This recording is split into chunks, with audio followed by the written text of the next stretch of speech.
Okay, first of all, I want to go around the room again and now have you say what your project is. Because it's been a couple weeks since we've done this exercise, and I'm assuming that you've moved vast amounts from the last time we did this. Yes, just say yes. Okay. Where's Lily? I don't know. Okay. She said yesterday. She's boycotting now that we moved her desk. Yeah, we'll work that out. Okay. So, Khalid, why don't we start with you? Your name? I'm Khalid. Do you want to sit here? No, it's okay. Go on. I'm a PhD student. This is my first year. I'm interested to study light and related to. Can I talk? Of course. Yeah. You can't tell them. You can't tell anyone. Yeah. This is family. Now. And related to big change or the most change in Saudi Arabia, related with art and No, you left out the big important word. forms. Yeah. Yes. That slight other word. Yes. And can you elaborate what you mean by that? I mean, because you're talking about light, isn't it realism? Yes, and art. And art after the bomb. That's mean in Saudi society there is many things happen. Make change in the community in Saudi Arabia, and haven't been light in art. And I would like to study not all of them, some of them, and how they related with light, my practice. Okay. And you're going to Dubai tomorrow? Yeah, there is a big light show in Guggenheim Museum. And I think you should take all of us with you. From what? Go on. From 60s until now. Yeah, good. I think it's important. Very. Yeah, excellent. Hello, Stuart, first year PhD, just getting started. I'm going for a walk in the romantic British landscape. Is that the title now? No, I don't have the title. Okay, it's not I'm going for a walk. No. Romantic. And I'm sort of interested in the reading of landscape, or the etymology of landscape as being about shaping, land shaping, and how going through from the British Romantic period in the 1800s through to now, the cultural eye has shifted how we shape and how we are shaped by the landscape. And this cultural eye, is this different than the gaze? Cultural gaze. Than this thing called the gaze? It is.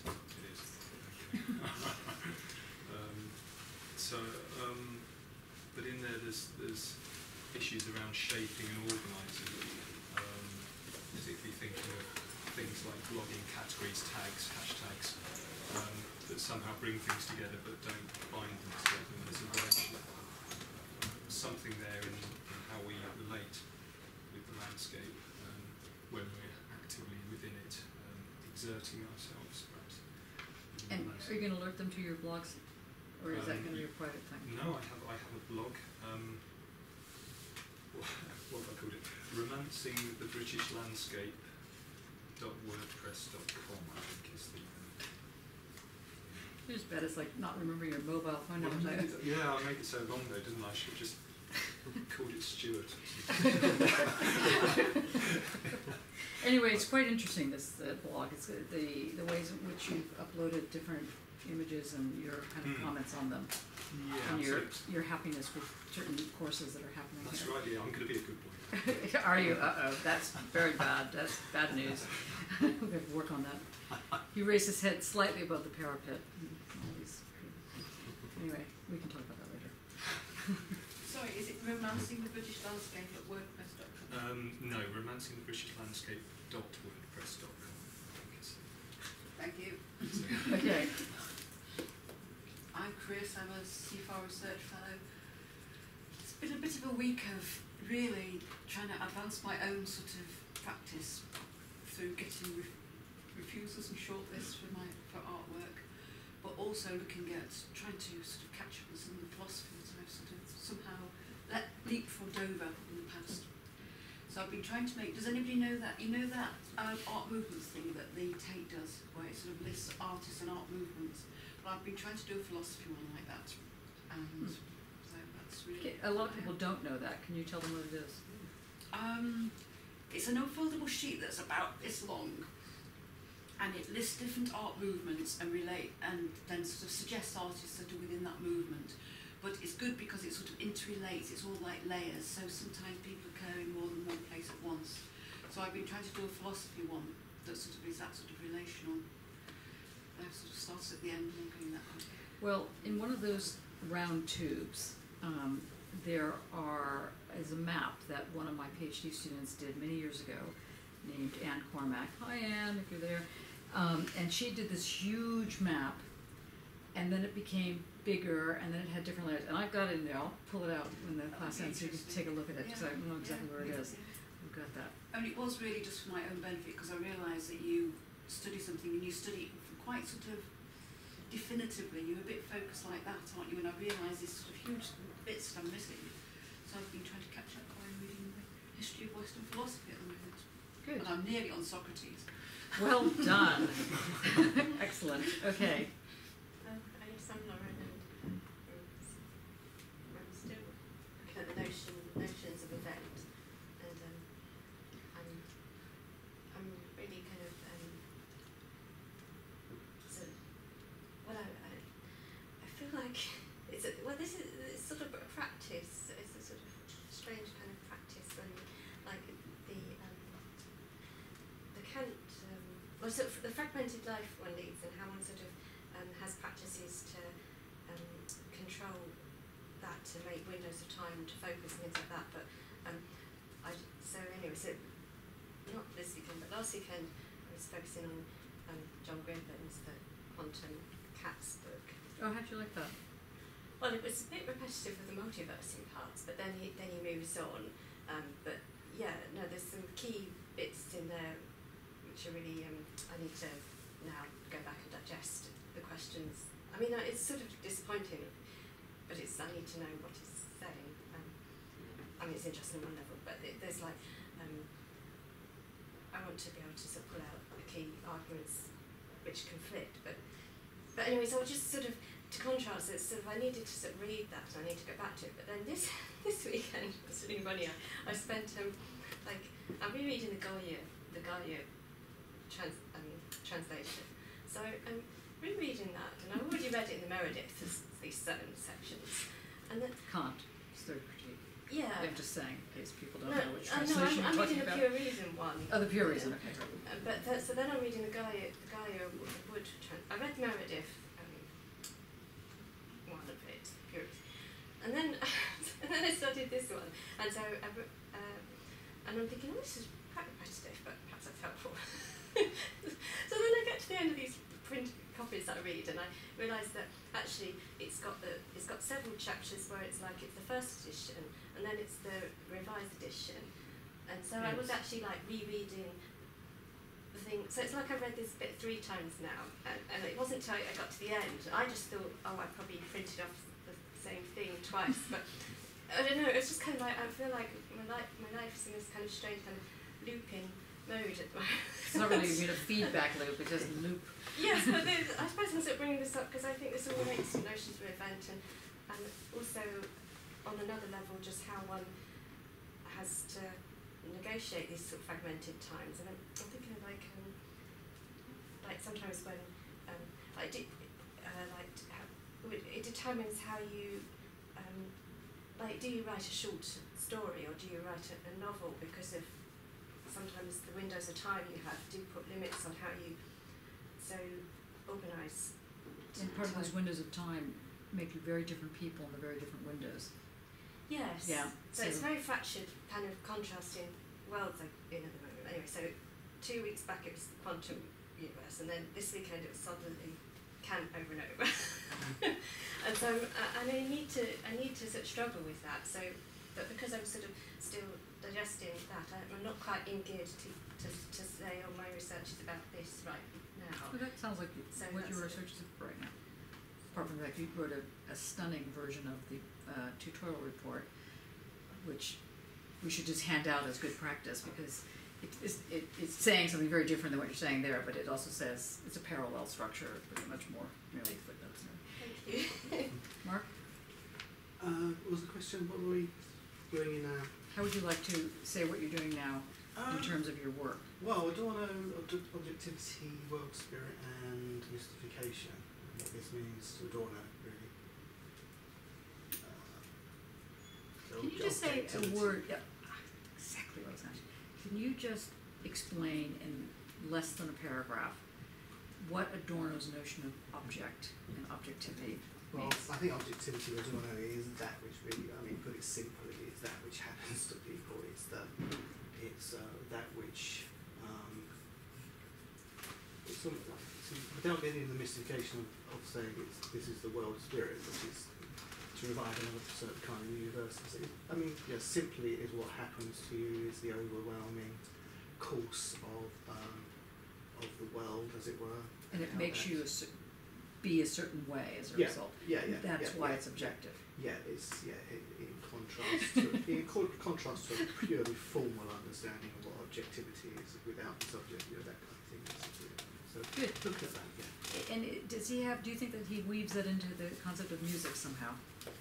I think in the sense that he's going to make the universals in the sense of the world spirit being a kind of ideological mystification of universals brought to life, as it were, ideology as mystification, as world spirit, as universal. Interesting.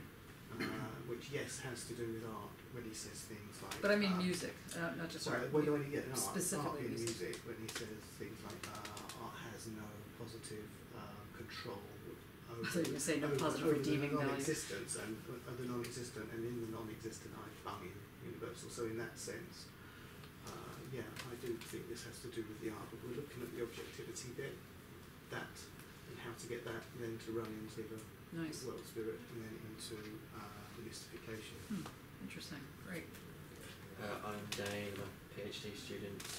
I am working on consistent undecidability and the iterative quality of real-time systems in art practices.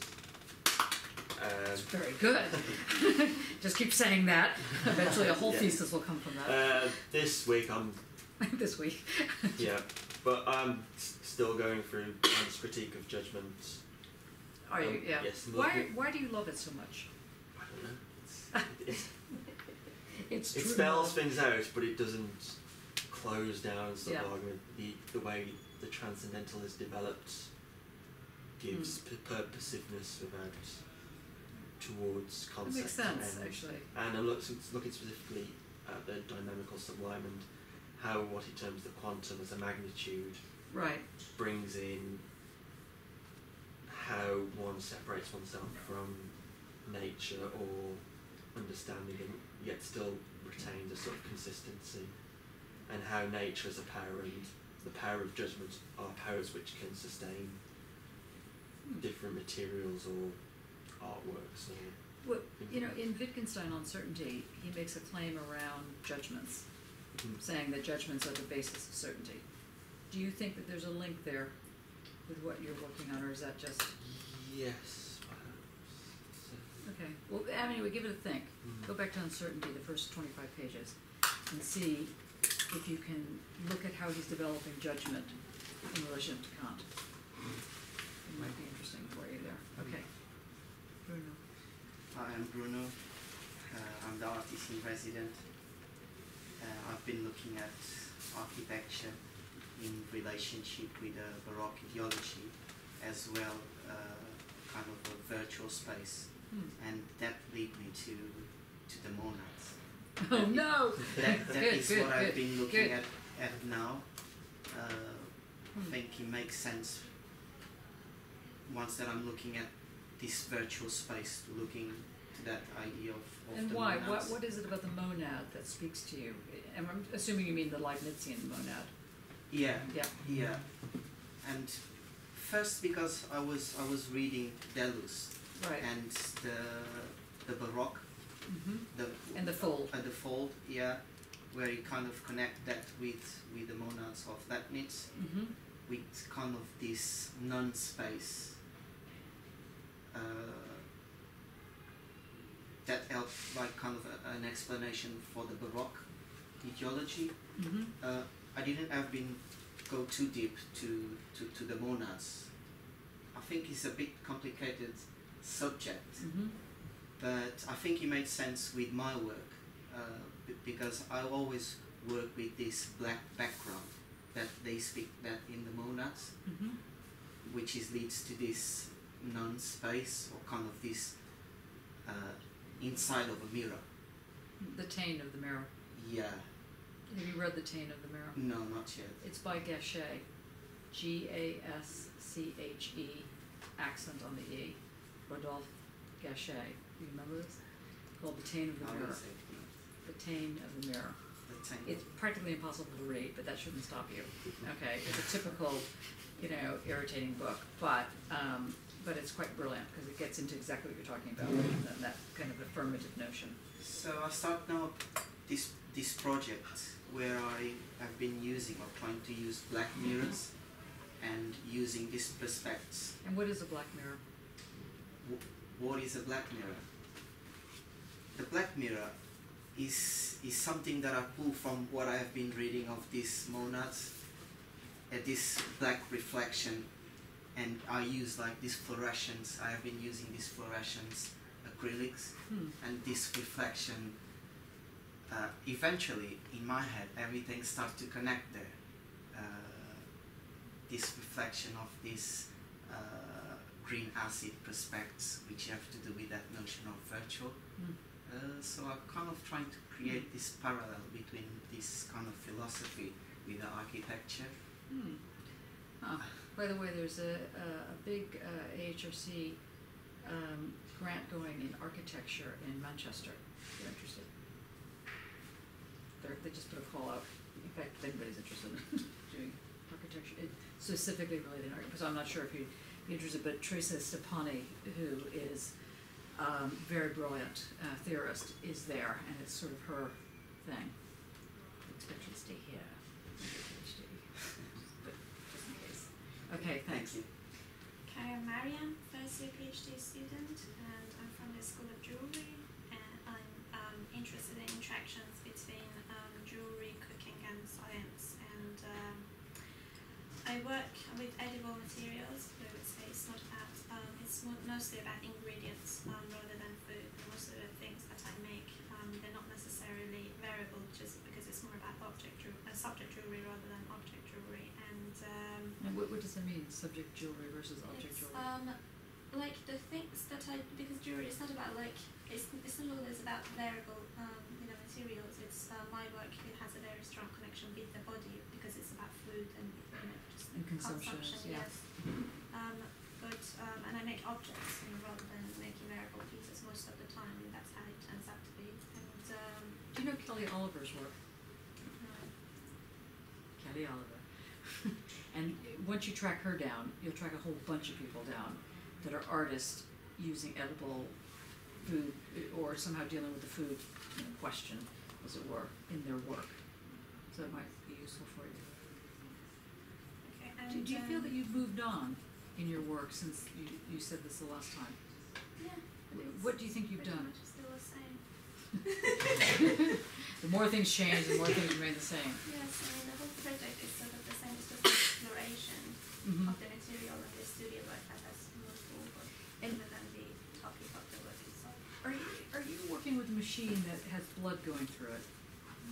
No, It's maybe Rachel Foley, that's Rachel. but because she had a machine that she wanted to have a lot of money put toward, but could only be used once, because health and safety said that you could only use the machine once because we're putting human blood through. Let's not even go through that other side of it, the fact that it's human blood, but anyway, whatever. And so I'm just curious whether or not are you working with her at all? I've got a 3D printer now. You have a 3D printer, right? Yes, right now, and it's going to move. Do you have, is that a risograph? Is Is it a risograph printer? what is that? It's a 3D printer. No, isn't it a 3D printer? No. Okay. No. Risograph is like technology from the 70s, so it's far away. It's like Doctor Who, and then he steps in. Okay, go back to your TARDIS. Okay, we'll come to you in a minute. Okay. It's a bit more modern. Okay. Yes, so that's what I've got now. Part of the work is about 3D printing, and the other part of it is about gastronomy and food science, and the other part is about the role of the women in the kitchen, which is quite keeping it for the moment. And Are you doing the PG cert right now? Pretty nods, weeps. Yeah, it is. But we'll excise that part. We'll We figure can do some. and is that helping you figure out your research question? kind of, yeah, not very much. No. Not in terms of the research question, in terms of methodology and the techniques and literature review, rather than the, yeah. So what would you say, and we'll get through this in a minute, but what would you say is your research question? I wouldn't say no. We're not saying it. Well done. Okay, keep it close to your chest. Okay, thank you. Hi everyone, Dee, and I'm first year PhD student, and my project is about image and urban change and people's memory.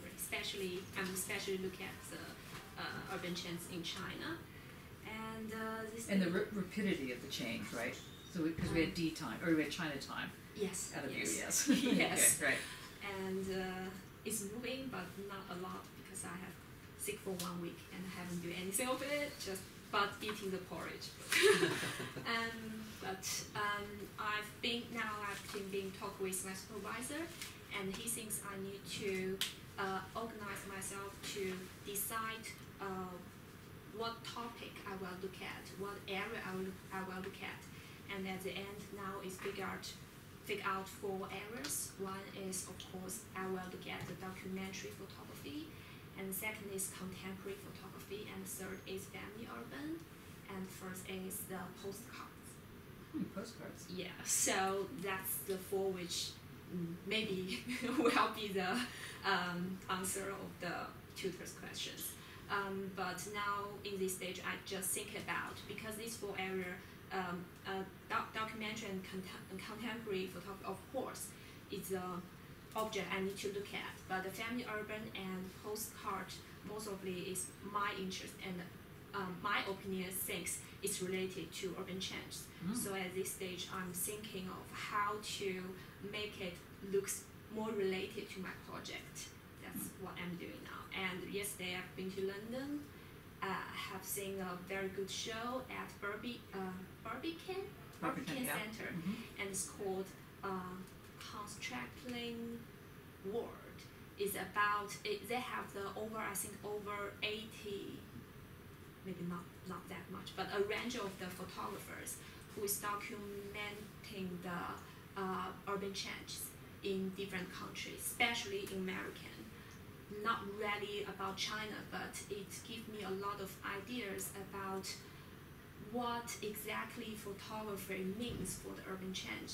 Because when I look through the works, I find in different photographers' work, you see different ideas about what they look at the urban change. Because some of them, especially looking at the street view, and some of them look at it's more about the daily life things, and some of them maybe look at the population and things like that. Some of them look at propaganda or modern life.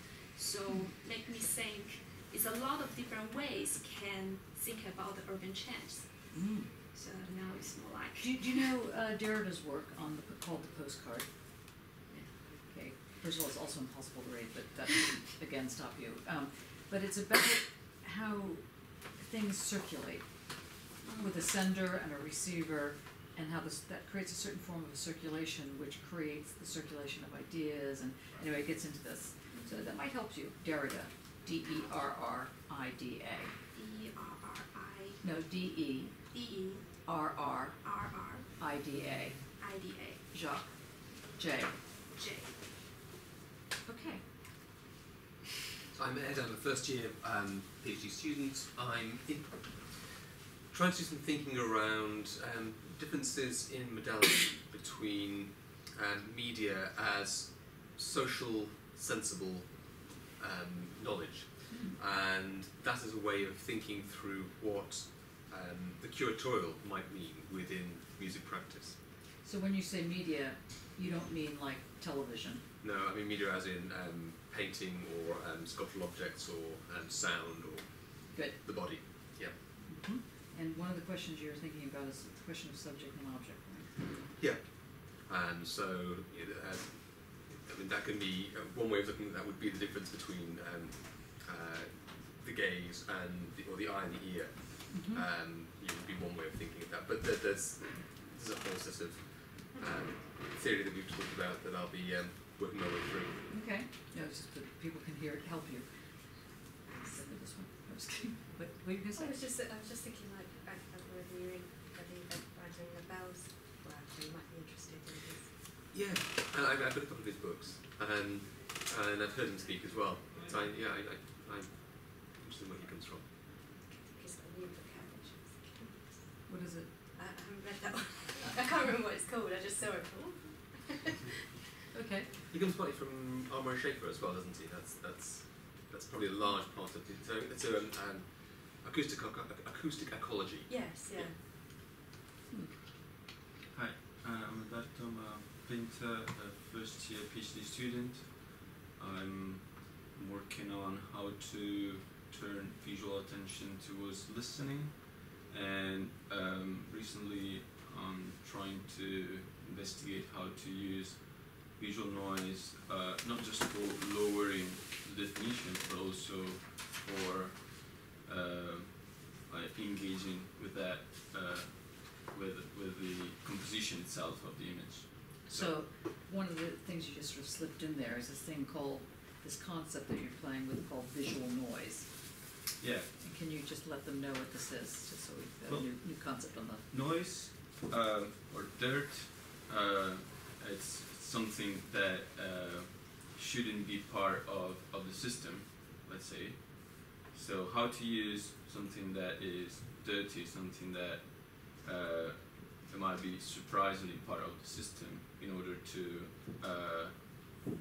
either create a rustle, so like a background noise, like something that can attune the viewer into a determinate atmosphere or another, but also can be how to use like noise and dirt in the sense of a glitch. So how to use those glitches, those little surprises, into a way that is not decorative, but is actually forming the very structure of the image. And when you say that it shouldn't be in, are you suggesting that you're dealing with a tradition in painting that suggests that it should be kind of a clean narrative? Or which system shouldn't it be in? Well, I said I'm a painter, and of course, when you say painter or painting, you can't help you visualize an idea. Like painting is a tradition. So by placing myself into this stream of tradition, of course, anytime I try to challenge the limits of painting itself, I'm trying to propose something that is kind of offset. So of course it's always a little surprise, a little dirt, in different ways, but it's... No, because I think it's very similar to what Ed's doing, except he's doing it in the field of music. So I just think it's the relationship of the so-called technology that you're doing, this one being painting, that one being music, has its canon, and the canon tends to be quite restrictive. Well, they are restrictive, but they are also like kind of the essence of it. Like, and useful even. So it's restrictive, but also informing. So and it's also, I think it's very exciting to deal with a structure that is sturdy enough that can be bent so much and yet being the same thing. I mean, that you can really like trying to push the boundaries, and yet you will never really break it. So Hmm. it's really nice. Nice, that's nice. I like that. Yes. Mattia, supposed to be at the end of the PhD. Breathe. I have something like a title, which Like a what? a title. Oh, a title, And so the attention has been hovering and trying to settle around infinity and finitudes with the S within parentheses. And then the subtitle should go around the idea how possibilities become dimensions if in a world without metaphysics, a universe without metaphysics. However, this as a title leaves out the main part of my research, which is complexity and feedback loops, so maybe it doesn't work. I'm a bit stuck because I'm trying to write at least a draft of the first chapter, and I don't know which way to take it from. So Even after we had a long tutorial about it. In fact, yes. especially after that. Yes. Great. If I am, the old research I have been doing in these years was around how feedback loops, a notion or a concept that comes from the study of complexity theory, which is a cross-scientific new trend that spans from physics to biology to crowds to finance. It's a broad transversal thing that some call a new science. Our feedback loops generate emergence, which is peculiar change in things that is incommensurable. That is, it cannot be reduced to primary basic elements, but generates new properties that could not be predicted from the previous stage. I find that this speaks to art directly because this emerged surface or emerged dimensionality, it is positive in itself, does not suffer the lack of anything that needs to be reconciled or is forever lost like the postmodern want. So when I found it, I thought this is great. It really speaks to my understanding of art making and art sense. However, now putting all these in order is proving somewhat difficult because I need to explain the science before getting into the ontological consequences. But I still cannot manage the text of this. You will. What I find very interesting is the Deleuzian expression n-1 that recurs several times, especially is used in the Rhizome introduction. Because n-1 stands for any number minus 1. So infinity minus 1 becomes dimensionality. And since I am progressively moving away from Deleuze and criticizing his position more and more, I found very interesting that Deleuze is actually not, the only difference between Deleuze and Hegel is that for Hegel n is a finite number, for Deleuze is an infinite number, but Deleuze does not move away from the dualism of ontology that implies here and there the substance and the contingency. Simply one of the two terms is projected to infinity, and the whole sense happens in the molding of these laws, which I feel is rather unproductive in itself, but is actually not how things move, and according to my engagement with art. So the idea of positives or emerging surfaces, which are only existing in the way they are because the feedback loop is subject to what is called self-constrained chance. In other words, there is a state of things now, and whichever way we're going to go, we can only go moving from the present. We don't go back to square one, where all options are again open, and then we pick from there. So there is Sorry, can I just grab my hard drive back? Sure. Sorry.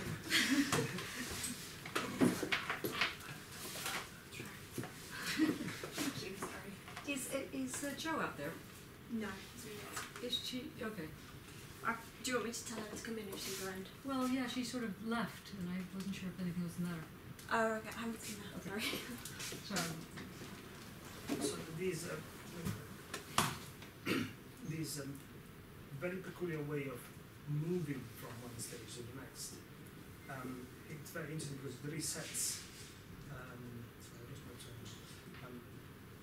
You're saying that the feedback loop. The feedback loop, yes, it it makes the outcome of any process the parameter for the next process. So in this is entirely non-linear and cannot be reduced to abstract or ontological substances or universal laws. It's always only contingent, which I think is very important for engaging with making art and making sense, which are at this point no longer two different. And the other thing that comes across is Kantian judgment in a way that's very similar to what they find interesting in judgment, because there is this open transcendental element which to me is emergence and the surface. The cohesion of the surface is transcendental, as in givenness can only happen, the given of givenness has the light or the taste of purpose, but that purpose is never the idea of purpose, it's only contingent. And so I can only engage with a word assuming that there is a purpose to it. It is not a purpose as a telos, it is this local contingent cohesion. So the aesthetic judgment becomes very interesting because it's a judgment that does not have a concept. So one has to continue return to engage with this cohesion, its internal logic. And I found that the lecture you sent us from Julian Remedish, the whole lecture is very interesting. It's how she concludes precisely on this point of Kant, precisely because the judgment lacks a concept and is nevertheless universal. Then in this passage, all the ethic political takes place. And when I say all the ethic political takes place, I think a distribution of what is aesthetic, epistemological, ethical, and political takes place there. It does not simply mean that what is ethical and what is political is located there. It's their organization that happens in that non-completeness. So now all you have to do is transcribe the video. You got your thesis. It's not bad. One of the pieces I wrote very early on, in fact, I was keynoting at a Deleuze conference, was exactly attacking Deleuze on that, n-1. It's called n+1. Because what happens if you actually decide there's one more than infinity? What happens to your concept there? And you come up with different forms of singularities. It really upset the Deleuzians, I have to say. Does it upset you over there? I think that the intake one is misreading sort of how you describe the intake one, but I'm too rusty on it to say why I think that. But it doesn't sort of agree with my recollection of what was being said by the intake one. But I can reread it. n-1 you mean? Yes. n-1 is one of the many images or many metaphors that Deleuze gives to the same mutilated equation of ontology, which has contingency and substance around the equal sign. Simply substances becomes continuous and undetermined pure difference or infinity, and it is still there, and they all suffer because they can grab it properly, so they come up with all these paradoxes and simulacra. All right. Now I realize you're going to go into your anti-Deleuzian moment. It's fine. But okay, ready to begin? Okay. Can I just show this? So, you know, it might be D. What not is as it? good as the modernising architecture changing world at the Barbican University of Preston project called the Hanover Project. The Hanover Project. And what is it? Tell everybody. It's to do with changes in the urban structure and infrastructure. And it's a conference a week on Friday. With a No book. pressure, dude. Sorry. It might be just worth looking up on the website. Yeah, great. Okay, ready? Ready to rock? I was going to say to rock and roll, and I realized that there was a criticism of using that expression, rock and roll. Anyway, let me go into that. I wanted to just, before we jump into Foucault, I want to get a couple things that are clear that I was worried about when I was listening to people last week. So I want to make sure that we're clear on this. And I would like people to sort of come to the to come to the table, as it were, if you're not clear on it. And it became more pressing last night when Mattia and I were giving a lecture to the MA students on Hegel's Phenomenology of Spirit. And what it is I think that there is perhaps a need to understand before or alongside of reading this question of courage or truth, really what we mean by subject and object. I mean, I hate to sound like this, and I'm not trying to in any way make you feel like you don't know this, you're PhD students and so on and so forth, but I just think that given the read of Foucault yesterday, or last week, there was a bit of a surfing over without understanding really what you're dealing with. So, I would like to make a little incision here. And what I'd like to suggest is that in a very thumbnail sense, that is like a sort of potted history, potted philosophy sense, Foucault, by the end of his work, by the end of his life, he pretty much gets rid of both the concept of subject and object. He finds them not helpful. And a lot of the translations, the recent translations of his older work, have been retranslated in such a way as to restage the subject and object question so that either it doesn't emphasize it or it emphasizes it very differently, and so on and so forth. So what I thought we'd do is, I know that we're going to be looking at the lecture so that you can, on Parisia and so on, and so you can get a sense of how this sets up the ethical perimeter, let's say. But that made me think, last night, when we were discussing the phenomenology of spirit, it became clear that I had left something out in this course. And I just want to make sure you've got it. Okay, so here's what it is. In a nutshell, I was saying this to Ed earlier today, and Mattia, jump in at any point because you were the one that sort of clarified it for the students yesterday. I know, no pressure. Anyway, in the phenomenology of spirit, in the very first section,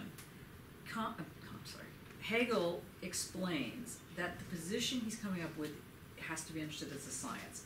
And he says that it has to be understood as a science because he wants to make the argument that it is the correct and, in fact, only logic. There is not 700 logics, there's only one, and this is it. But yet, the notion of science that he's using is a much more general, or not general, it's wrong word. It's not a formalistic or scientistic notion of science, so it's not empirical in that sense. He then develops, as you know, this whole relationship between the concept and an abstraction.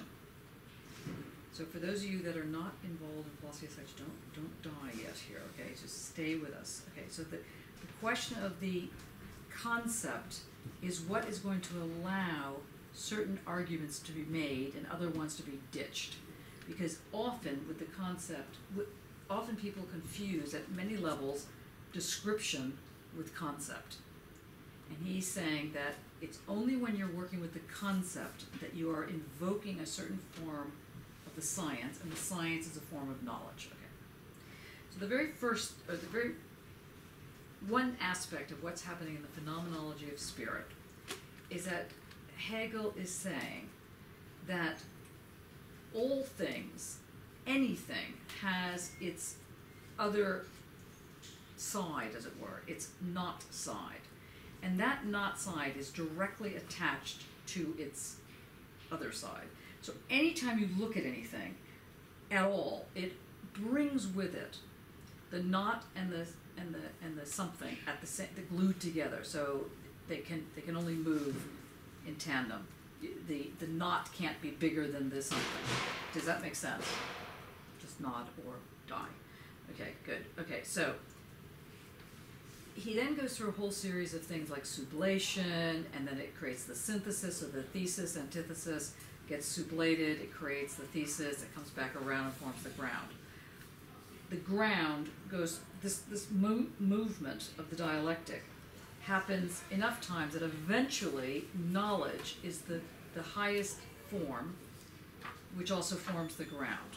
So the first thing to take away, the first takeaway, as it were, out of the phenomenology is that any form of understanding what's happening culturally, politically, identity, colors, you name it. It has always this side and then its not side, which doesn't mean everything else. It means you have the glasses and then you have the not side of the glasses, which is exactly the same shape as the glasses. Or it's, so if I say glasses, not glasses, I'm not saying the rest of the world. I'm saying glasses and then the not part that's stuck to the glasses. That allows you, the reason that's an important move is it allows you to understand the wiggle room. Don't roll in your grave, Hegel, but there's like wiggle room in a concept. If you don't have that kind of air, as Heidegger would say, in a concept, you cannot explain, except by just coming up with an opinion, why something works. And if you can't do that in your thesis, you're not going to be able to pass the thesis. So that's why this is kind of important, to get it clear in your head. So the not side and the side somehow allow for movement to occur. And he develops this whole thing, which you don't, if you're not interested in Hegel, you don't really need to get into it, which is fine. The first aspect then that one should remember about Hegel, that Foucault is going to play with in Courage of Truth, is that this side, not side, thesis, antithesis, when it gets sublated and becomes, the thesis becomes either sublates the antithesis or the other way around, and the synthesis is created, which comes back around and forms the ground. So you have thesis, antithesis, that creates the synthesis and comes back around and forms the ground. So you have bourgeoisie, proletariat, taken together, creates capitalist mode of production. That comes back around and gives the ground to proletariat, bourgeoisie, to use the Marxist layering of that. So what he argues, first and foremost, is that all concepts have air in them, or have movement in them, have a dynamic in them. And that dynamic allows one to start this process of thinking things through. So that's the very first thing. The second thing he makes as clear as he can is that which he calls the engine, or we're going to call it the engine. He doesn't. He actually does call it the engine. He does the engine of the phenomenology. What makes a phenomenology happen, what makes the moment happen, is the negation. And this not thing, the wiggle room that had to start with the not of, let's say, the glasses, the not of the coffee, and so on. This kind of wiggle room, when it goes through the sublation and the movement and so on and so forth, it forms the shape of the phenomena. So I want you to, can you clarify that? Because you did a very good... about the positive... It's very important, particularly, I think, for both of your projects, Mariam and but actually for everyone's project, to get a hold of this notion of how negation visually shapes meaning. Because if you don't get that, you're not going to get how we're talking about truth here in the Courage of Truth. That's why I want to make sure this is clear. Over to you. Well, this was an intuition I had while reading it. It seemed to me very interesting. How negation turns, the labor of negation produces a positive. The negation, the not subject, the limit of the subject is also the subject shape, literally the subject shape in some instances, or the shape. Like always the subject shape. So, but physically, I mean. Yeah. Yeah. And therefore becomes a body of sort. Now, from this, to me, the link to the artistic material, the artistic tool, was immediate, because it would be impossible to approach an artistic material or an artistic tool as if these had infinite possibility, or by all the possibilities. We know very well, because we are all practicing it, that a material and its sensualities, a tool and its dimensions are limited, but precisely because they are limited, they have possibilities. It's possible to do something with them. If they were completely open, but we're stuck in front of all the possible, and we paralyze. Paralyzed, yeah. Yes. So this idea that by limiting, by the cutting in of negation, in other words, completely smooth Parmenidean solid being, one ends up not with a main something, but with a positive. To me, it's precisely what happens in the artistic logic, and I found it very interesting. And so in that sense, what Hegel's arguing is that the negation is the ground. But to put it as clear, even more clear than that, it's a groundless ground. And the reason it's a groundless ground is that it has no shape in and of itself. It's not an element in and of itself. It's only got its shape because it is the shape. It claims the shape of the movement as its own. Any questions on that? Because, yeah, Dane. Would Cartesian doubt be Yes, an act of absolutely. negation? Yes. And all I of doubt, therefore I am. The am is the doubt, but self-established by the act of brilliant. doubting. And that's precisely why the Cartesian doubt is not the doubting Thomas doubt. So the one that goes, puts the finger in the sore or the wound or whatever and says, you know, are you really Christ? I doubt that you're Christ. It's not that form of the doubt. Is that? Thomas. Who did I say? You were fishing for a name, I was just thinking. Oh no, Thomas. I thought I said Thomas. God, I'm losing my mind. Yeah, doubting Thomas. So the doubting Thomas is the one that's not that form of the doubt. It's a doubt that has its shape as the form, as it were. It creates the form of what then becomes the I am. So in your work, for example, the notion of the urban, or the way in which the urban establishes itself, I mean, it's a big, unruly category. So when you think of urban, do you really mean a specific urban? Do you mean like Guangzhou, or do you mean like, which is the urban? Or do you mean something around the way in which one begins to picture urban? The two different scenarios, because you've used the term a lot. You know sort of what you mean by this, and somehow there's got to be a way of shaping that so that you can play with it. Otherwise, it's just like, you know, it's something called urban and nobody knows. So what Hegel is doing there is he's trying to invoke a way in which this famous thing called the groundless ground enables a certain form of stability. And the third thing that he does is in the relationship between object and subject, which I want to just, so in the first version of what I was saying earlier, you would say that Hegel is presenting that's okay, you okay? Okay, good that you're back. It is that,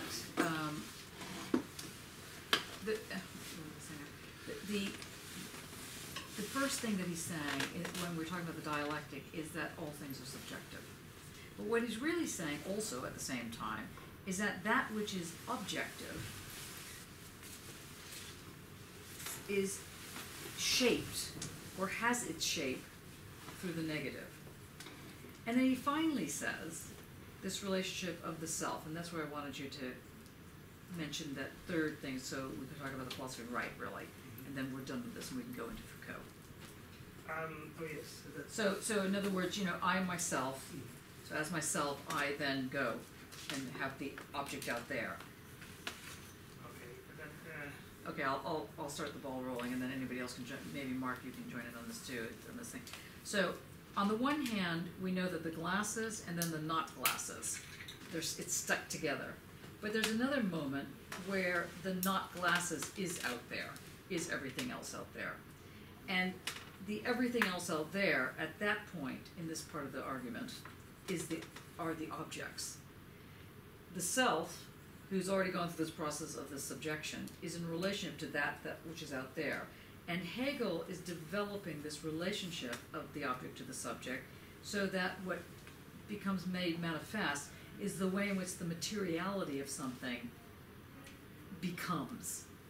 And it's the becoming materiality that is essential for this notion of objective in Hegel.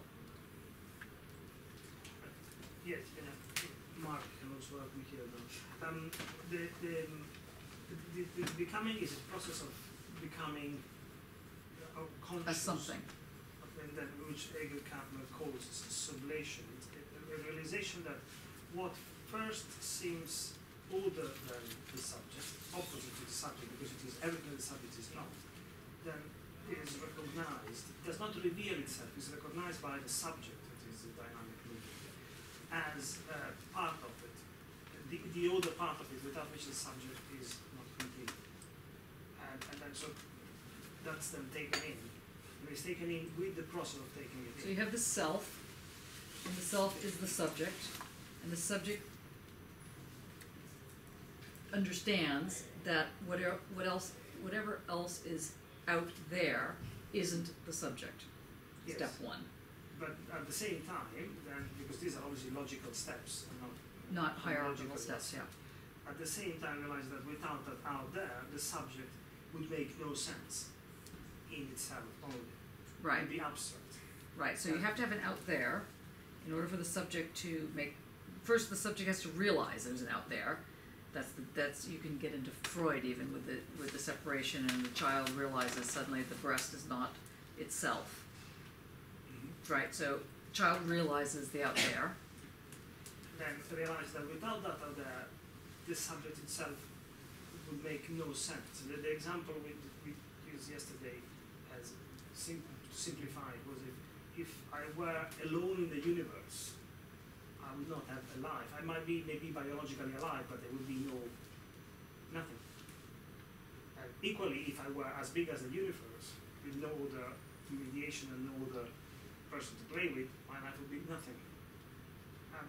So I need, as a subject, an object to me, my object, and to become what I am supposed to be.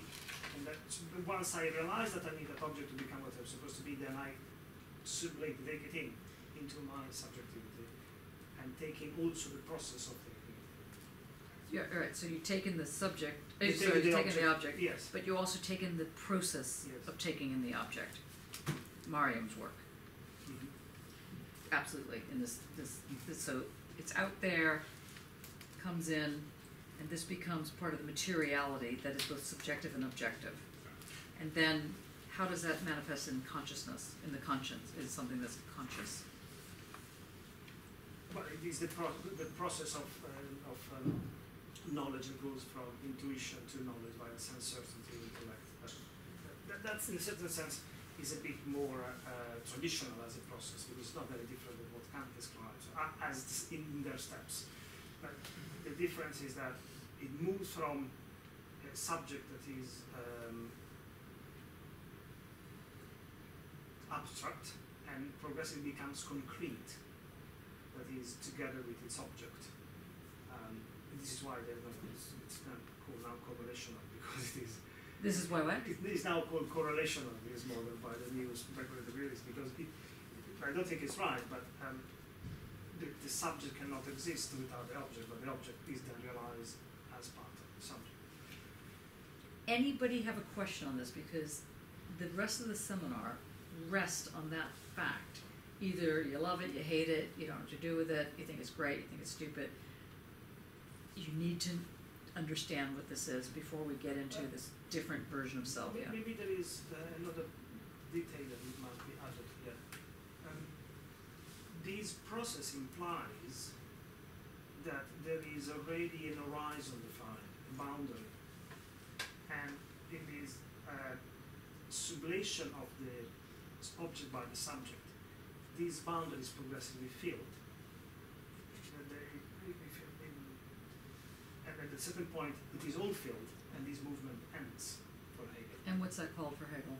It's the complete self-consciousness of the spirit of the absolute. Of And the when self. that happens in philosophy, what does he call that? Well, that calls in the end of philosophy and the end of history, the end of art for what's concerned art. So at a certain point, he reaches a utopia, after which there is a plateau. This front, what Zizek did make an interesting remark the other Monday when he was speaking about art. He said, well, art would represent these contradictions oppositions and progressive relations. And when the process is completed and concluded, an art would be left with only depicting petty subjective quibbles, domestic things, nothing that is really worth its while. No longer big tragedies, just little melodrama. And so it's got very important, very heavy consequences as a model of thinking. Just politically as well. So his contemporary time as a utopia realized time. So there are problems with that. So just to reiterate, there are three aspects that you need to understand when you're thinking through subject-object. Minimally three, but you need to know that you need to know them. So like, who's the one that said that? What's his name? You need to know what you don't know, and Rumsfeld. Look at his name. That's right. Anyway, one is that to talk about subject tends to mean, in both the lay sense and in the philosophic sense as we're knowing it in modernism, it tends to mean that something can change, and that something that changes also has a stability to it, a consistency to it. Hegel wants to invoke the essence of something that stays the same despite things changing. Essence and appearance. But not to confuse the waters any more than they already are. So the first thing you have to understand is that that any entity is subject to change, that is able to change, and its change creates something that exists that has a solidity to it, but that solidity can change, hence it's subjective. At the same time, and the way in which he develops that in part one is through dialectical movement, which we can get into at some point, we don't have to get into now. At the same time, he's arguing this, you have the way in which negation as a form of immanence, or as a form of transcendence, not transcendental, as a form of transcendence, or as a form of becoming, this form of the negation, that moves the dialectic, that thing called negation creates the boundary, creates the shape. And that's probably the most important takeaway at this point. The third thing to remember, then, is that the self becomes conscious of an object once it realizes there are things outside itself that are not itself. So in the child view, the child and the breast, when the breast is taken away, the child, at least in the Freudian argument, the child thinks that they've done something wrong. They don't understand why this has been taken away. But the point is that the deep cut between the subject and the love object, as Freud calls that person, is made. And as soon as that cut is made, the millisecond it's made, the relationship between the subject and the desiring object is invoked. Or the subject desiring the object is invoked. And the way in which this gets completed is the grasp of the object into the subject. And that forms its identity. Okay? You clear with this? We're going to be clear with it at the moment. Did you say the self becomes an object through that process? No, the self becomes an identity. It has a meaning, a sense certainty. And then the whole other thing kicks in. Okay, now, Foucault. How does Foucault challenge that notion? And in the challenge of that notion, how does it bear on your own work? Everybody in this room is thinking through the way in which traditions get challenged somehow, and that new forms of knowledges get created.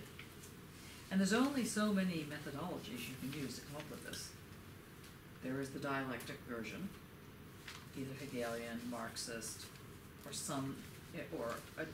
Frankfurt School. You know, the negative dialectic, the Hegelian dialectic, there's only certain logics that you can invoke that enable you to make an argument. You need to be, let's say, not 100% aware that you're making it with these arguments, but you have to understand your tools if you're going to use them. I'm not saying don't use them, just know that you're using them.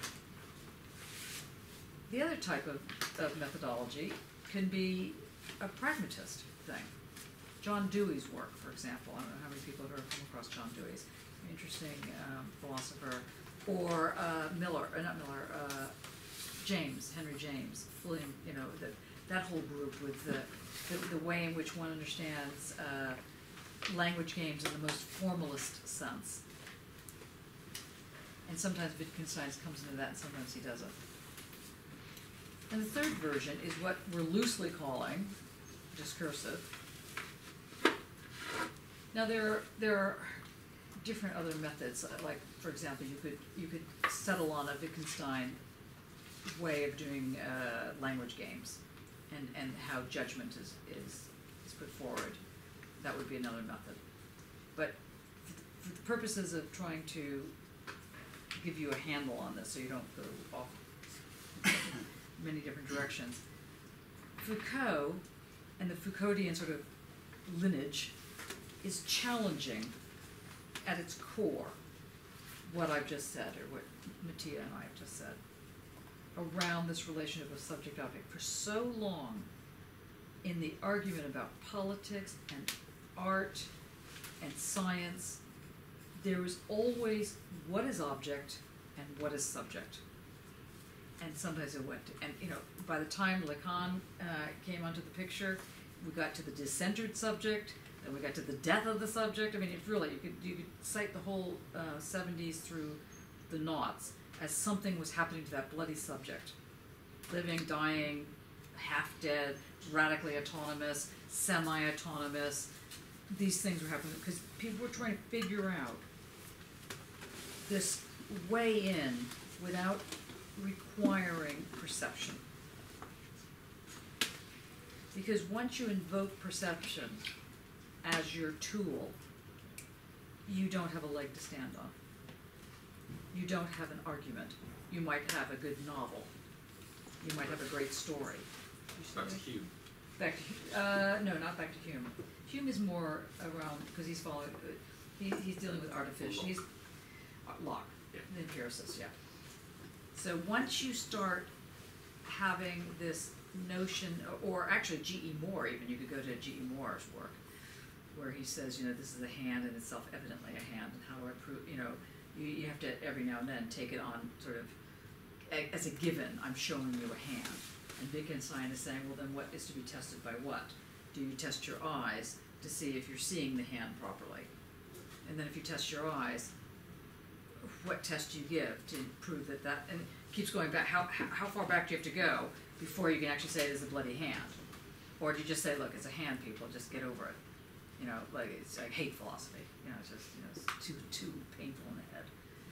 And so the thing is that everybody who's making a thesis, the requirement of your thesis, apart from presenting an original contribution to the field, which is why you have to come up with a research question, because the question has to enable you to think of what is your contribution. So your contribution is not going to be thinking about the field. Everyone's thinking about the field. Nobody's going to get a PhD for that. You got to think, what am I doing to make that field grow or change or have it be seen differently? That's your research question. To come up with your research question, you need to understand what's at stake in the method. And that's why the method is such a tricky business. Now, to understand the method on the, I was going to say on the table, but on the table, we have to clean this up, it looks very messy. We have on the proverbial table these three types. There's more than three types, but just for the purposes of trying to show you a way into thinking. And Foucault is challenging this. This is why in the many interviews he's saying, look, I'm not a structuralist. I'm not a semiotician. I'm not a post-structuralist. I'm not even a postmodernist. I don't know what I am. Whatever I'm putting forward, this is what I'm trying to argue. Deal with it. Now, you could basically say that his line of argument sort of follows from Leibniz, gets into a relationship with Spinoza. I'll go back through that in a little bit. Then goes to he's like with and against Deleuze, and then he is also developing something, but it's always, in this example, dealing with the relationship between subject and object. It is the critical point in this thing. So you need to get a sense when you're doing your own work. Well, what's the when they say what's the object of your study? Is the object of your study the same as the subject of your study? No, in lay sense, we already know that that's not the same thing. But we also know that that is not the best way to come into the question. So Foucault is going to drop those terms. And he's going to develop something else. And I realized last week when we were doing Courage of Truth that you didn't realize this. You didn't realize, I say this very respectfully because I know you're working very hard on your work, but you didn't realize that that there was more at stake in this truth game. There was more at stake in whether or not one decides to, quote, step up to the plate and decide to be a Parisian or not.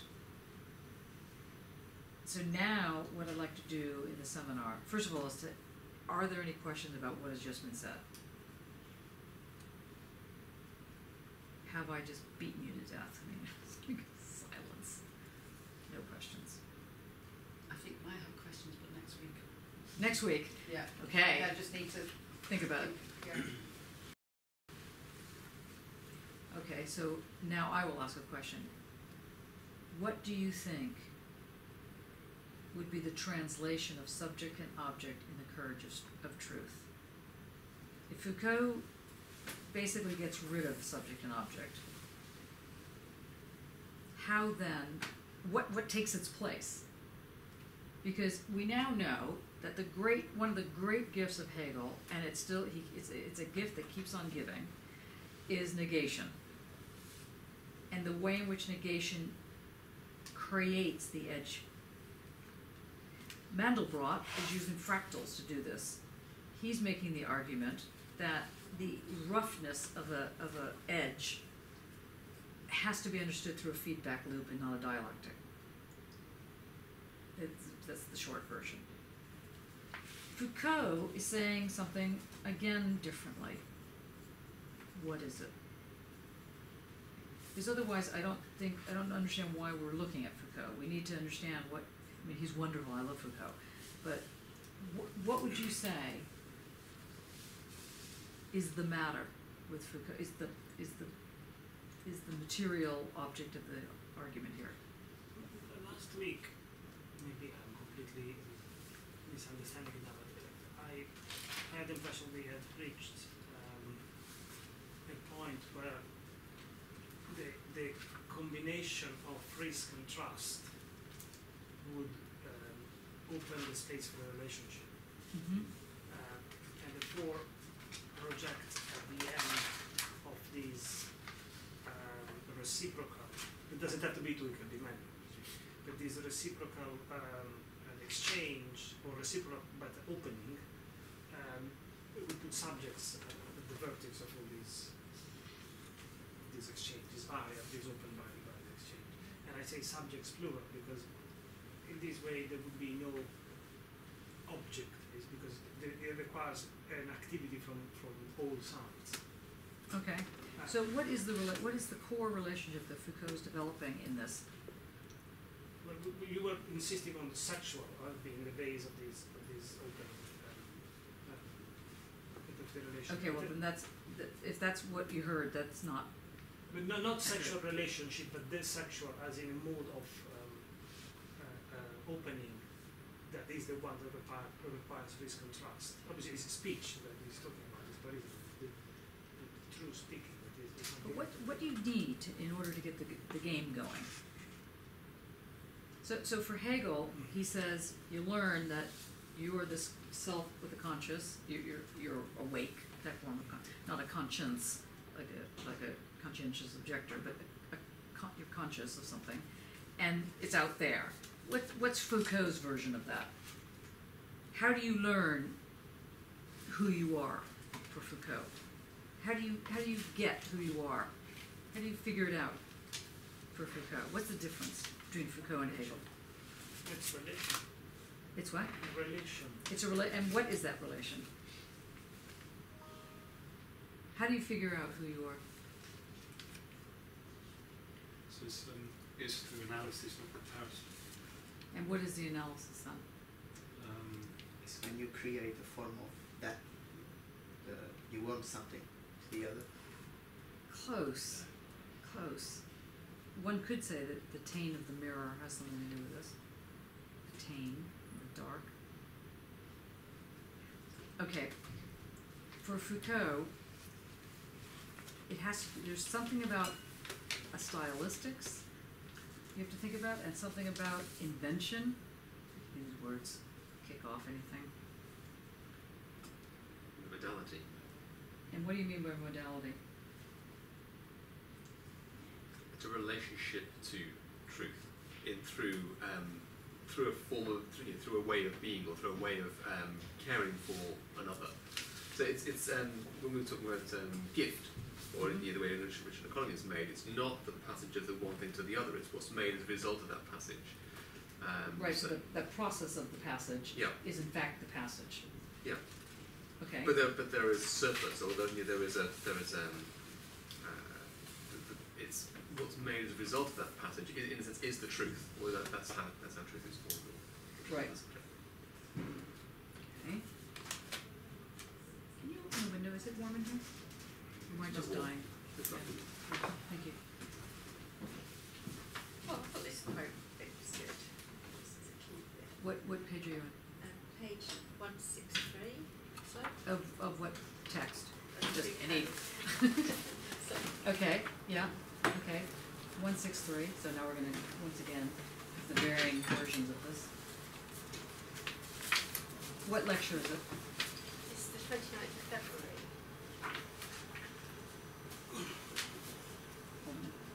Is everybody on the 29th of February?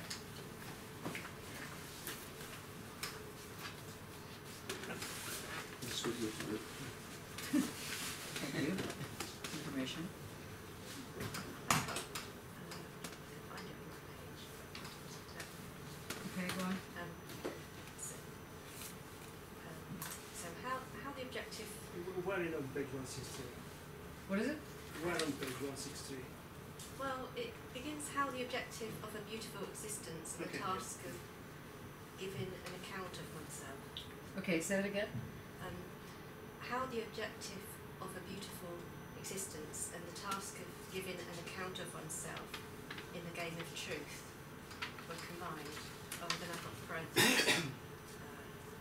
The bit that then I've got a blank, a bit missing, and I've got the relation. So this was the bit. The relation between the art of existence and true discourse, between the beautiful existence and the true life. Life in the truth, life for the truth. The problem of true life. It was the life for the truth. Those distinctions between the truth. Yeah. So actually, it's a bit. So for a beginning of the sentence would be where it says the emergence sort of here. But what is, okay, forget about the quote. What do you think he's actually saying there? Because you are getting it the right. Well, it was his distinctions between. It's like he's honing down the distinction he wants to make between this relationship. So he says the relation between the art of existence and true discourse. Then he hones it down between beautiful existence and true life, and then life in the truth, and then finally we get to life for the truth. So we sort of so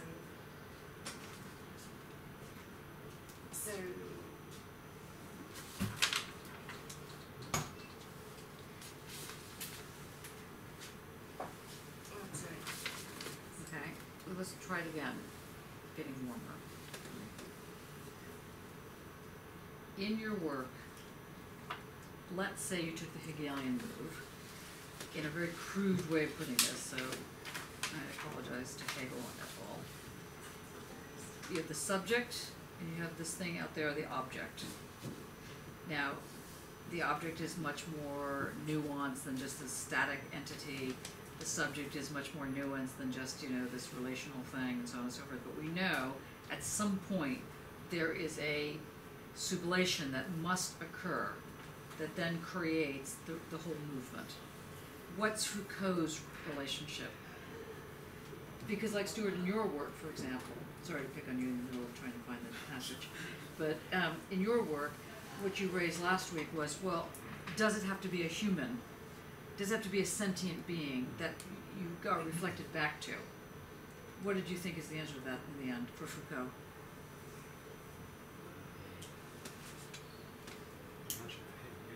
Yes, and why? Why would that be the case? Or it has to be at least a sentient being.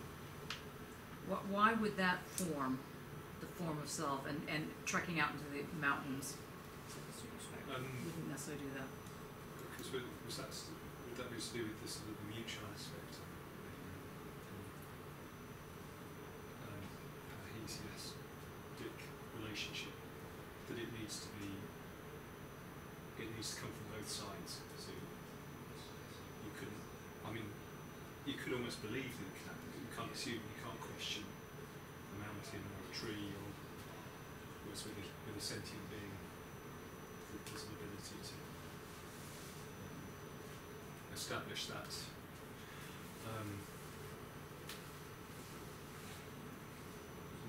agreement, I suppose. Does that make sense? It does make sense. You're warm about. You're close about that. By which I mean, do you actively, like, if I'm relating with you, do you think that I'm having consent with you? Like when we're sitting down, when we're actually chatting with each other, when you're chatting with your friend, when you're having an actual thing happen, and there's kind of like not a eureka moment, something just makes sense, you just feel good about it, something's happened. There's like a energy that goes on. What is that then speaks to you? What too open-ended. There is a bond that takes place. And why can't that bond be with a tree? Because my understanding that Foucault bases on the fact that there is a mutual vulnerability that is exposed, and at the same time, so one gets out of one's shell, so to speak, taking risks, and at the same time investing on the fact that the other one is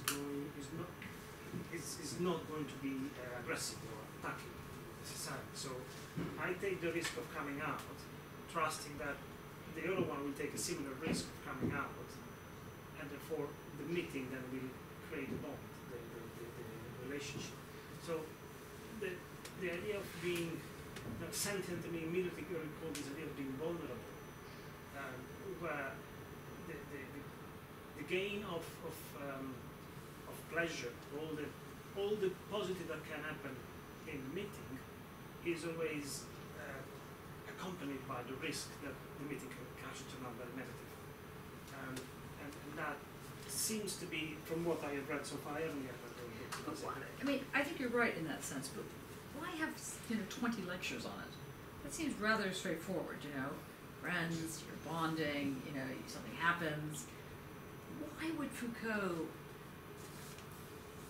spend an entire semester, let alone more than 5 minutes, on this particular point? In what way, or put it slightly differently, in what way does this overturn the Hegelian move? In what way does this help? Because it establishes you insist on this being an ethical trajectory.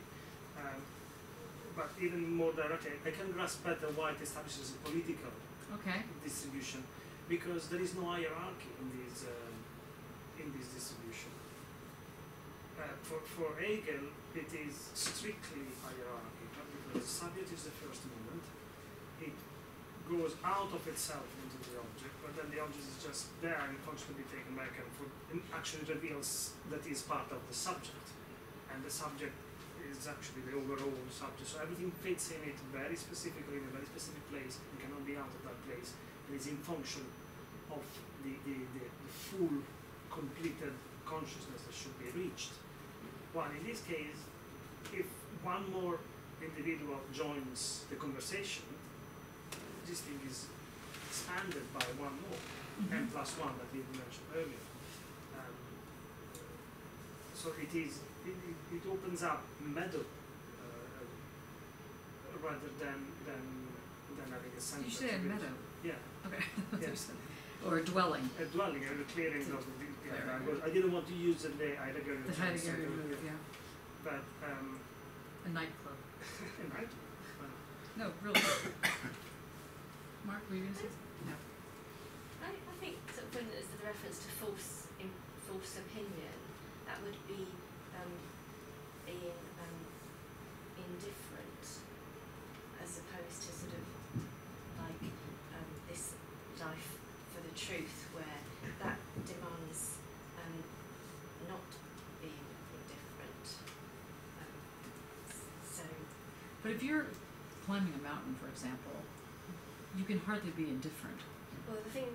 So what's the difference between that form of passion and forming your, being? Well, I'm not sure I really agree that you can't have this you kind of like relationship with a tree. So that's the way. Okay. That's precisely where you like if you think Where you of like can have a temperature relationship. You can't have or one with a tree where you atmospherics, they go through the body. I am this. There isn't this outside. That's in me. Or like, but that's to sort of reassert a boundary. But it's sort of like it's also to like deny the boundaries, to sort of realise that I don't end here, and to not claim that I do. And so that I could talk about that in terms of atmospherics or environmental atmospherics, or I could talk about it in terms of when people speak to me and we're having a sort of a discursive kind of like there's not an indifference about what takes place there potentially, and it's that which we mustn't neglect. So that's what he's saying in the Courage of Truth. It's possible. Joe? I was thinking about change, but you don't, well, a mountain won't change, but you do. Or if you're speaking with your friends, that feeling. Unless there was an avalanche. Yeah. There's a change, you move on, you sort of develop emotionally, or things happen. Okay. That a Yes, tree I think that doesn't the problem change. here that I'm feeling is that I think that all the yous, you're not wrong about coming at it this way, but you're not. It's like the you is still a Hegelian subject. And is it possible to figure out what a Foucauldian subject is? Like, what's the difference? Yeah. Sorry, Okay. because I haven't been here last week and I haven't Well, really That's read just it. you were in traffic or wherever you were. So. Yeah, no, like, so for sure I'm going to say something stupid, but I just want to say, because I'm thinking it like in the last 5 minutes, Yeah. at least if I say it, I can stop thinking about it. Okay, well done. Okay, what is this what? Maybe the difference could be that in Hegel, any otherness is always a means. Like the antithesis is always in function to. I haven't finished yet. The stupid thing has to come. And whereas here, the otherness is a goal, is not a means. Can you elaborate that a little bit further? I might become New Age, but You're going to become New Age? yeah, if I elaborate, but Okay, I that's just sort kind of poor Foucault. Now he's a New Age. no, that's why I said. That's sorry. right. But that was in a nutshell of the idea. But I haven't read the book after the third lesson, and I wasn't here last week, so I think I'm not entitled to chapter notes. Okay, well let's think about this word other then. At least you put that on the table, so we're getting slightly further. I feel like this is like going to the dentist. You know, slowly but surely we get the filling. First we take out the Novocaine, and now, yes, go on. This is he says something about that this know yourself is indexed to the problem of the bias. Where are you? Brackets like, I haven't got the page. If you have the lecture. It's probably a little bit further on than that, 166. You mean 163? Yes, that's what you. 166. Well, It was bringing new waverings in the bios. What is a So, bias? well, but I suppose the thing is, because then I didn't finish off that sentence, is rather than this discovery of the soul as an ontologically distinct reality, so when we were talking about Hegel, there was this out there, and so just to sort of get rid of this subject-object divide. So when he says index to the problem of the bios, I think maybe that's where bios brackets life. It's this sort of, we're moving to sort of bios life rather than subject kind of boundary object of otherness and object of outside. So this bios hasn't got a split. Good. And so what is the B-I-O-S, right? Yes. Not B-I-A-S. No, B-I-O-S. And what is that? What is a bio? It's like it relates to a mode of life. Yes, good. Yes. But why is it called bio and not, I don't know, yellow? Why bio? What's part of a bio? What's the logic of bio?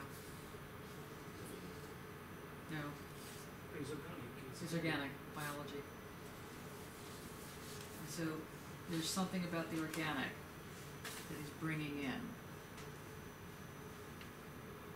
It's like very slowly creeping toward discussion. Okay, so so your point is then that Foucault's relationship, to the degree to which, let's say, he talks about a subject, is that the self-subject is subjected, or is able to become something in relation to the bio, says the bios. That's what you're saying.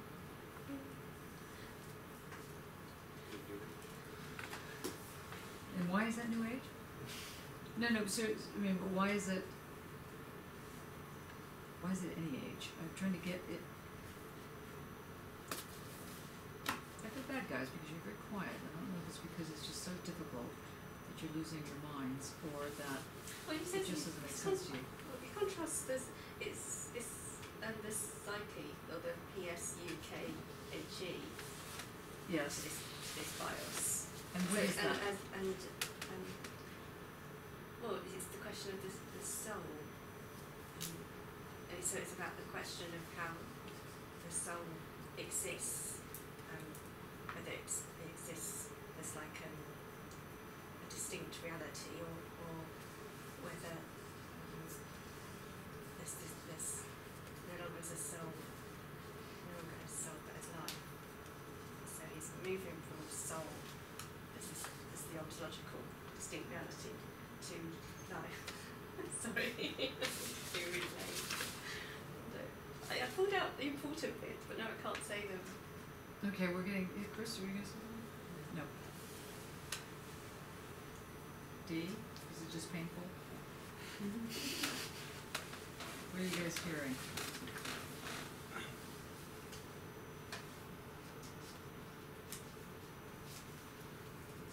So let's look at so if we go to, let's just start again, on February 22nd, go to that lecture, please. You're saying, Mattia, that the notion of truth is political, and the politics then comes into this question of ethics. And developing what Alberto said, if the order is not a mean to an end, that is, it's an end in itself, that kind of position, then it's what I was trying to understand as it is a relationship only between the subjects. You were speaking about central beings. So there is no representation playing in this game. It's each player is a singularity. Okay. That's good.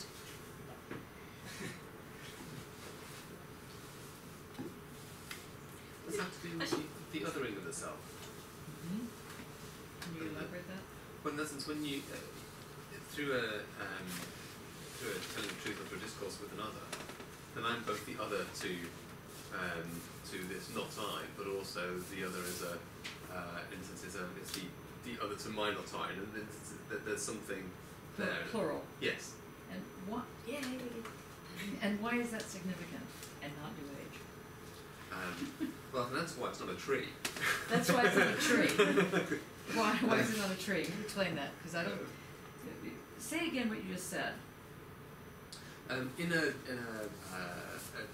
discourse or a truth telling with another person, I'm the other is both not only not I, but also I'm another to the not I that's there. So in a sense, we're both othered through that process. And why is that significant? Because then there is, in a sense, it offers a way of a mentality of being to a truth of otherness that isn't about an individual subject position, that isn't about my feeling, what I feel. In a sense, the truth has to come through a turning out of the self. Mm-hmm. Through a relationship or through being part of a community or being in a community. I believe that the community is the most important part, because if one had... I think we're getting somewhere now. Breakthrough. If one had me as a subject, the other, and I being the other for that, only on one linear exchange, you would still be with Heidegger, who wanted, Or still be with Hegel. Yes. Sorry, I'm sorry. I didn't mean to while for Foucault, these relationships are many, and they all happen at the same time, and they are not just intersecting each other. While I speak with Ted, I will sort of know Alberto is speaking with Bruno. It's just this intersection creates a place. Mm-hmm. And that place, or a location, or yes, that place in contemporary terminology has a name which starts with a U. Be the with a U.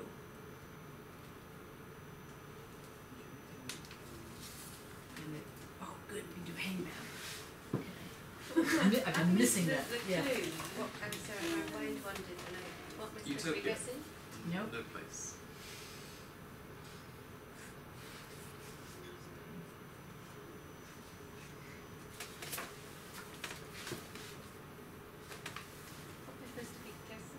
Mm-hmm. Because obviously you don't know the answer, so guessing is going to have to happen. So there's going to be other 4 letters. Yeah, that's it. It would fit unity, But wrong. but wrong. Yeah. What does it have to have in order for this othering to take its place in a contemporary environment?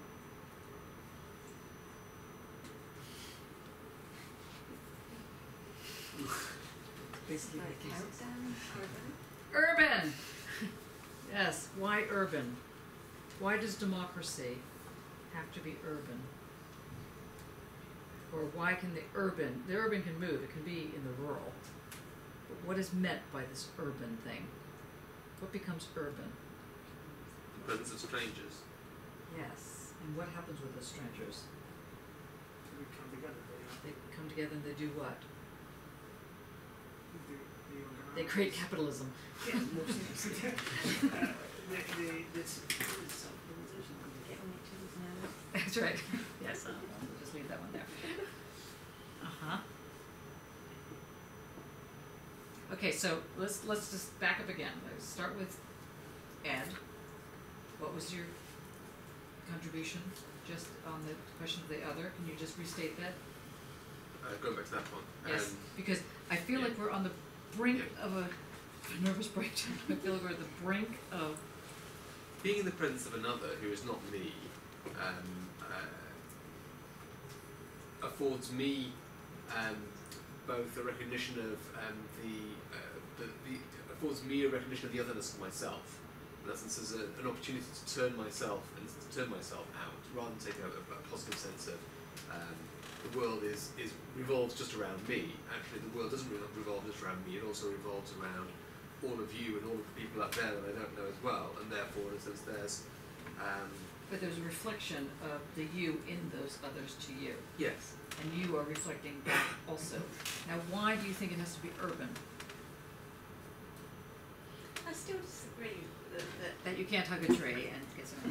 well, no, that's just the truth, because like, you know, if I was to stand by the side of a tree every day for like 20 years, then the tree would grow in a different way, because it would grow to find the light that was blocking.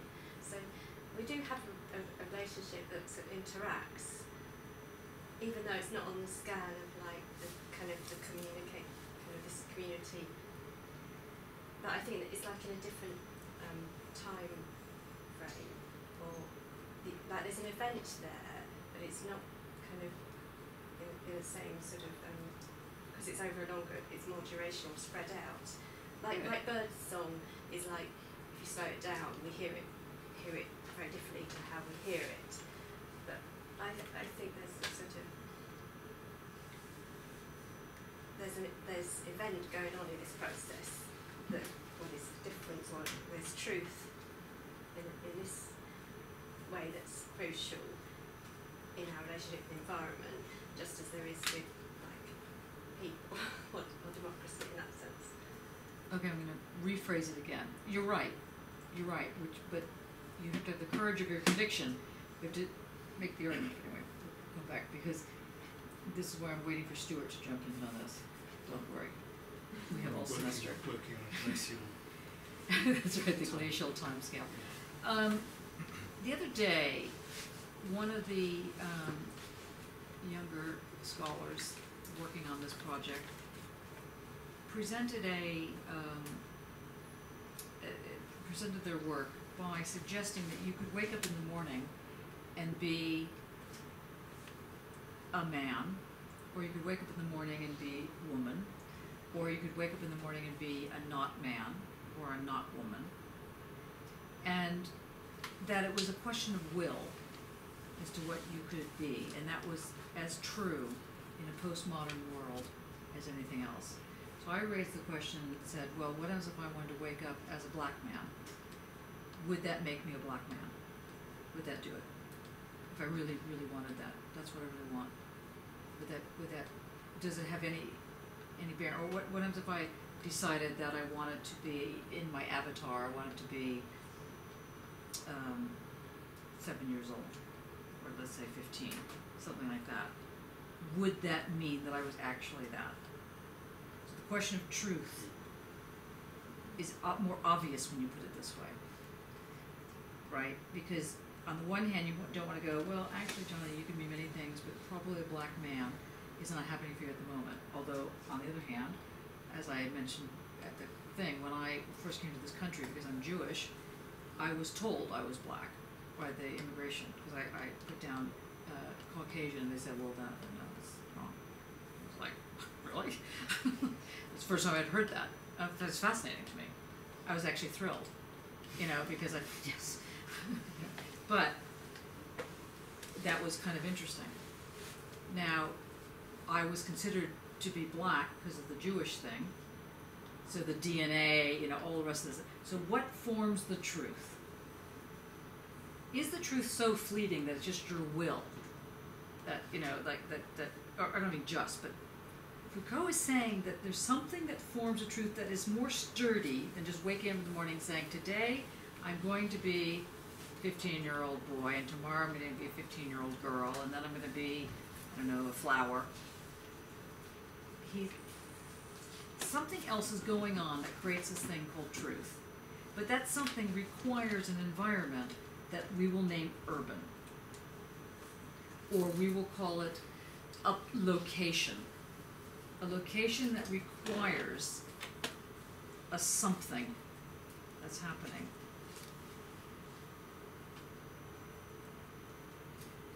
Okay.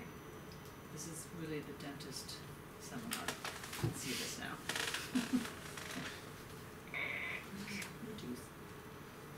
This is the chair position. That's right, exactly. That's right, thank you. Last week you mentioned that what happens in these places is an economy that takes place.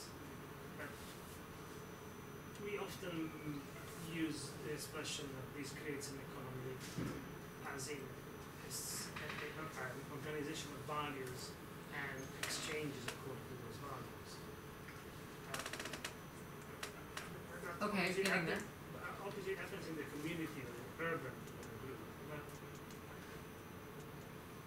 I don't see why the way what we have reached so far is a very specific way of being together. Mm-hmm. Therefore, that it should produce, like any other way of being together, an economy seems a bit of a letdown. Since what? That it should produce, like any other way of being together, the same thing, an economy, it seems a bit of a letdown. So It is a letdown because that's not the point. Yeah. Yes, right. But yeah, no. Oh, I see. So that was your worrying about that. yeah, no, it seems to me if it installs an economy, then it's doing what everything else is doing. So Right, so it's not an economy. I mean, well, it is a big economy, but it's not the economy that we've been talking about. There's something so close that had to do with this other thing, had to do with something to do with creating this truth moment. But how is it that it could be more steadfast, what he's talking about, than if I wake up in the morning and declare on one thing or another?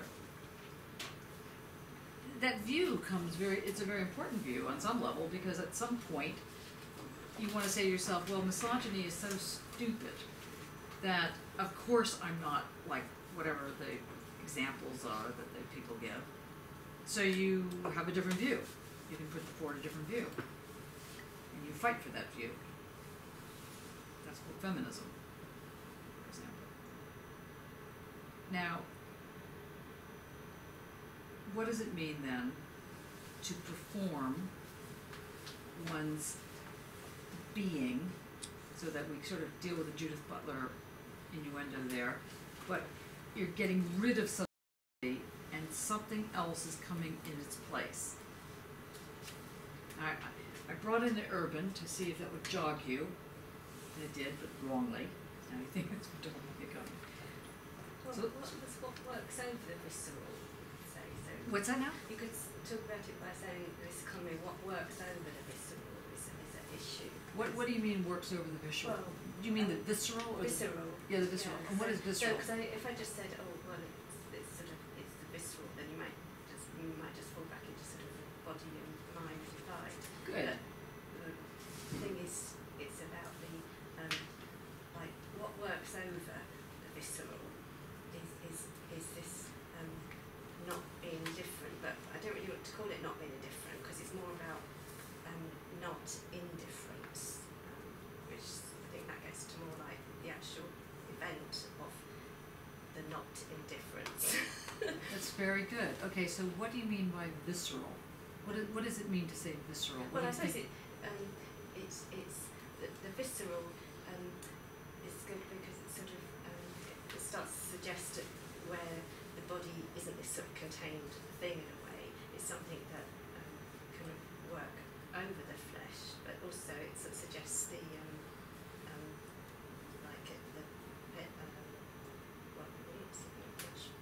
penetration, but the immersivity of flesh, or the visceral suggests the immersivity rather than just the body's flesh contained completely. What else does visceral mean in a lay sense? You think of the From the word. viscera, the internal organs. Yeah, and what if I took a knife and cut out your internal, what would happen to you?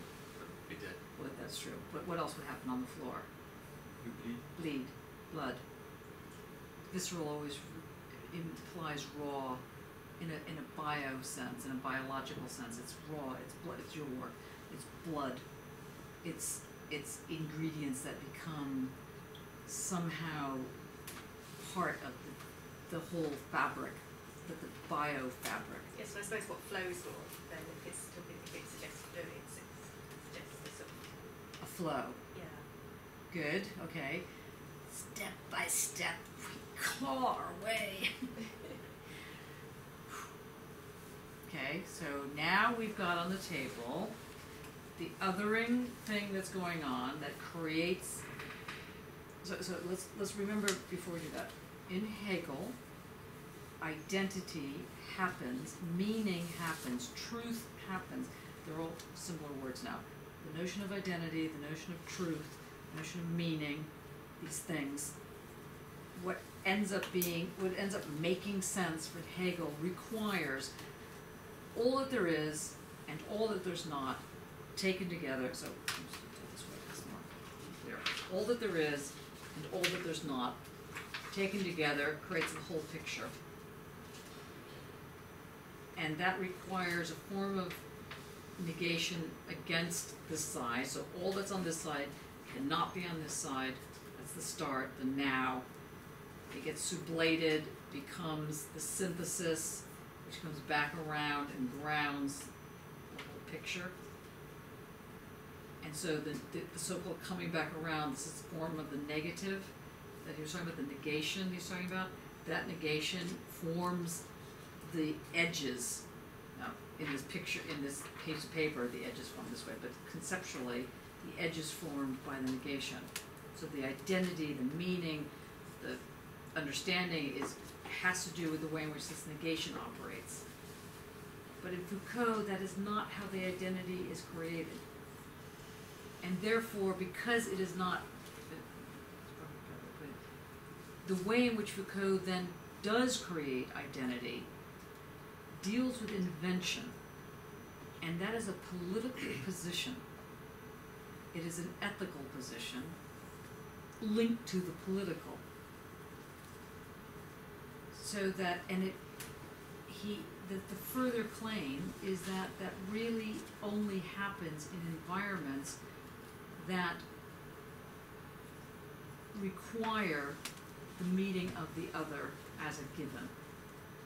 That meeting of the other as a given in these condensed environments is what is urban. There's a big argument that democracy can't happen until there is an urban, that is, until there's centers, cities, for example, until there's a city. In fact, if you really get into Socrates, who's reading Socrates? Nearly reading something. Nearly reading, that is it, that's right. But even before that, the question of democracy, Athenian democracy, all forms of democracy required city centers.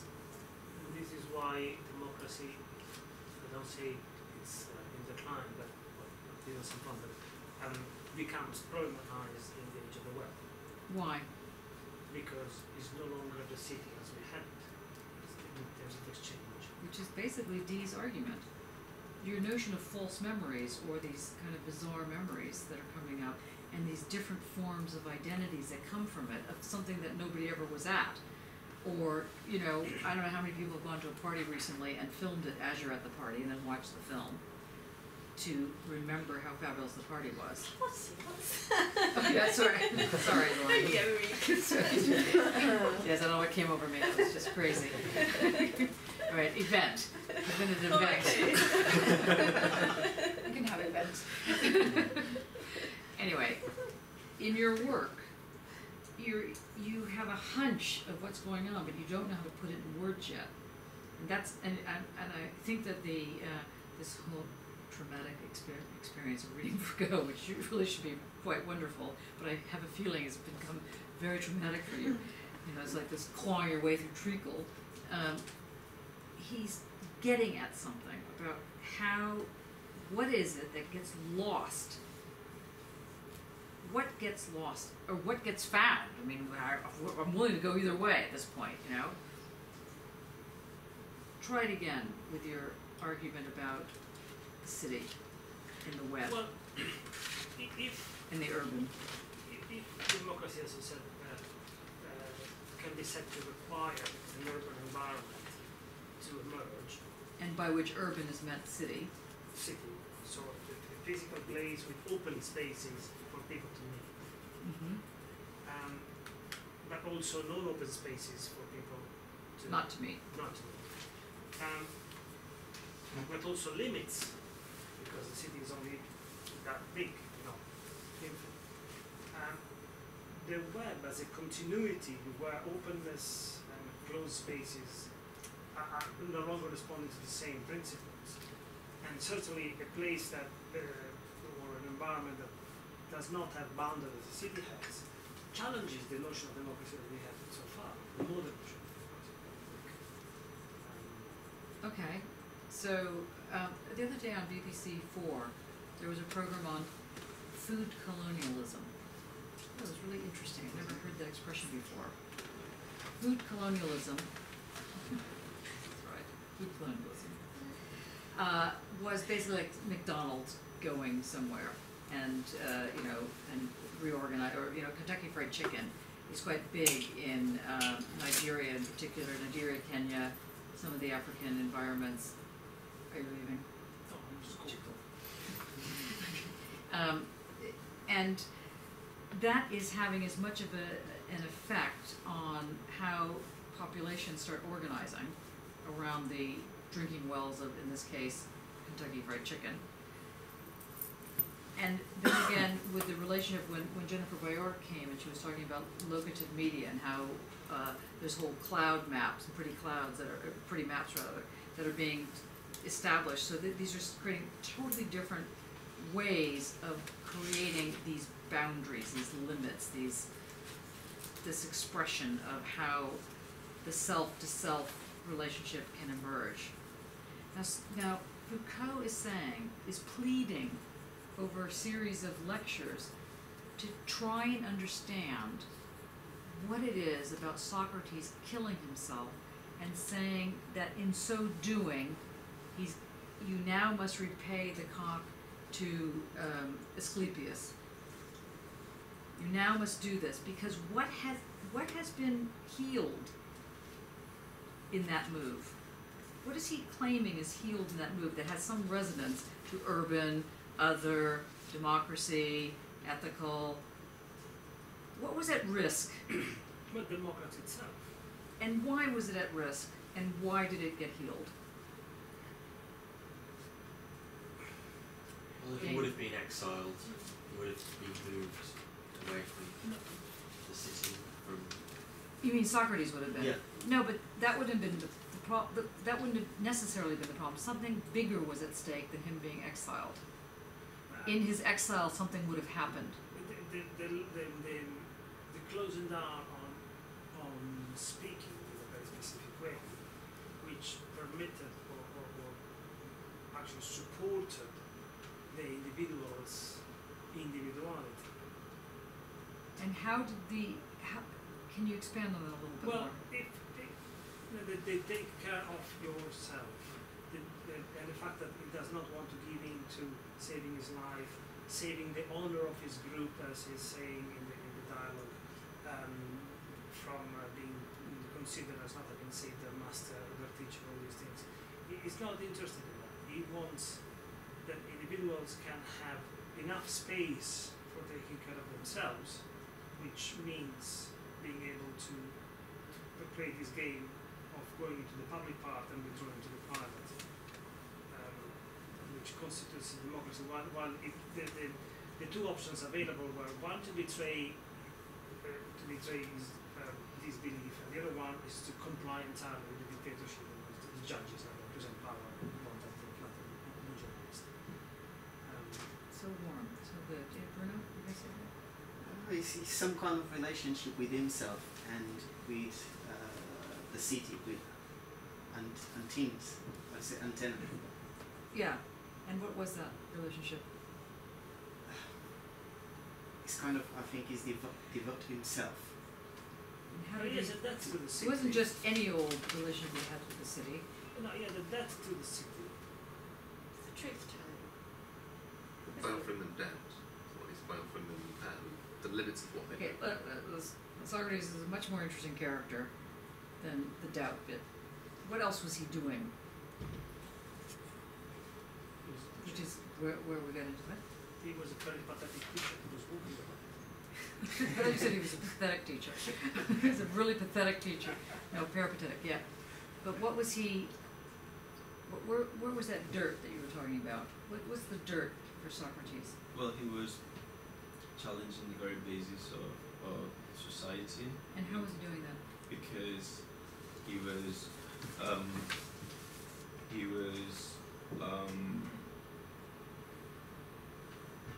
shifting from the idea of oral tradition into the idea of theoresis, of trying to single out actually ideas, because probably no. But it was a very good attempt, and you look very serious while you're doing it. You know, I just tried to think why they were that pleased with him. What was Because he was doing that something annoyed people? Yeah. I thought it was like, well, I'm not quite sure this is the Dumazel argument, or Foucault was saying that the disease is that of the corruption of following false opinion instead of truth. So Okay. he chooses to follow truth rather than false opinion, so he doesn't go into exile. He wants to stick with his principle. Okay, so now I'm going to play a game with everybody, because I know you're tired, and I want to get you back on the target here. But you're not off target, you're just not yet at the target. So, who in this room does not believe in the truth? Who thinks that there is no such thing as truth? So, everyone in this room... You asked two different questions though, because you said Yeah. the truth and Here. truth and Okay. truth. Okay, So is there that's two anyone in this different room that does not believe in Santa Claus? Okay. How many... is there... You said that Socrates is following the truth. And, You said well, that. truth instead of truth. Okay, what's the title of the book? Yes, that's the problem. He hasn't gone for the courage of truth. It's Yeah. got variant the other It has got the courage of truth, not the courage of Of the truth. It's Yes, the courage of truth. which is good. So what? Yes. Good Good translation. But then that says the courage of the truth. I know. Bad translation. Okay. So which translation are we going to go with? The courage of truth or the courage of truth? Or the, what is the difference between the truth and truth? Singular. The one. Yeah, and why is that a problem? There is one truth. Then that's sort of, that distinguishes an object as like a certainty towards which knowledge, dialectical knowledge, seems towards. Okay, good. But I just ask people, does anybody believe there is truth? How about that? Forget the that. Yes. Everyone believes there is truth. Except for Alberto. Well, you mean truth, like in its let's say environment, like you have like a box, and then you have a truth with that box, rather than What like do you mean you have a box and you have a truth in that box? like, let's say you have a limit, and within that limit, with that economy, you have the truth. Let's say. Is Would that there be like a- is such a thing as telling the truth? Yeah, but of course, telling the truth is always in the situation. It's never like an absolute. If you were in a court of law and someone said, I want you to tell the truth, the whole truth, and nothing but the truth, would you just come up with something? Yeah, you need to invent. But this is being asked not Foucault to makes lie. the difference at the beginning of the book about this. Can you explain that then? But he makes a difference Which between. lecture? It's the first lecture, first hour, I believe, where he says that Pareja is not speaking of the truth as in the court of law. Okay. That should require another kind of study. he speaks of the true speaking, the Paretia's way of speaking as a mode of speaking. And what does that mean then, to say it's a mode? Well, it goes on, but then obviously it's not only that, because otherwise we would have reached our solution already. That In the first one has to half hour of the hour. One has to stand by what it's saying and really on the right side it says something like that. Take responsibility for it. So there is this personal. I found that fascinating when I read it the first time. I said, oh, that's very, very interesting. That rather than being caught in a game between true and false, or linking a word to an object, I put myself in it. And the fact that I am willing to risk attached to what I'm saying, to take a risk with what I'm saying, turns it into something that is immediately and firstly physical, as in bodily, physical and political, and does away with the truth as an ontological truth, true, false, trees, which yes are there, but they are not as important as this other form of truth, which is something that is political and is organic, physical, sensual all at the same time. But it doesn't seem to be correct or entirely correct. There's something more going on. I'm so sorry, I've forgotten the question. Does anybody know the question? Does anybody know the answer? I feel like we're just dying here. Was it the mode of truth telling that guarantees it as truth, or that it? So if there's the courage to truth, the courage to the truth, or the courage of the truth, however we're going to put this, although they are saying different things. Why is courage required? Or let's start again. Let's start way again here. Let's say that somehow you have this relationship that is established in this other bit. I go halfway, the other goes halfway, the other is the whole reflection of the other is reflected in oneself, and so on and so forth. This thing goes back and forth. Okay, and then somehow there was a claim made by somebody that this had to do with democracy. I made that claim. Why does it have to do with democracy, or how does it have to do with the democracy? Next thing. There was also the position that Socrates, or let's say the interpretation, was that somehow something was established that was saved, that was healed. This is the whole point of the Foucault and the Asclepius issue. Something was healed with Socrates agreeing to not challenge the position of the jury who were corrupt, or whatever their issues were, they weren't corrupt enough. He's being charged with corruption. He's being charged with having sex with his students, basically. And this is considered appalling. And by the way, Plato, Platonic, as I've mentioned before, Platonic moment, it's not by accident. Platonic versions of love don't involve sex. It's kind of an interesting issue, just as an aside. But the Socratic version of love, the Socratic version of knowledge is carnal knowledge.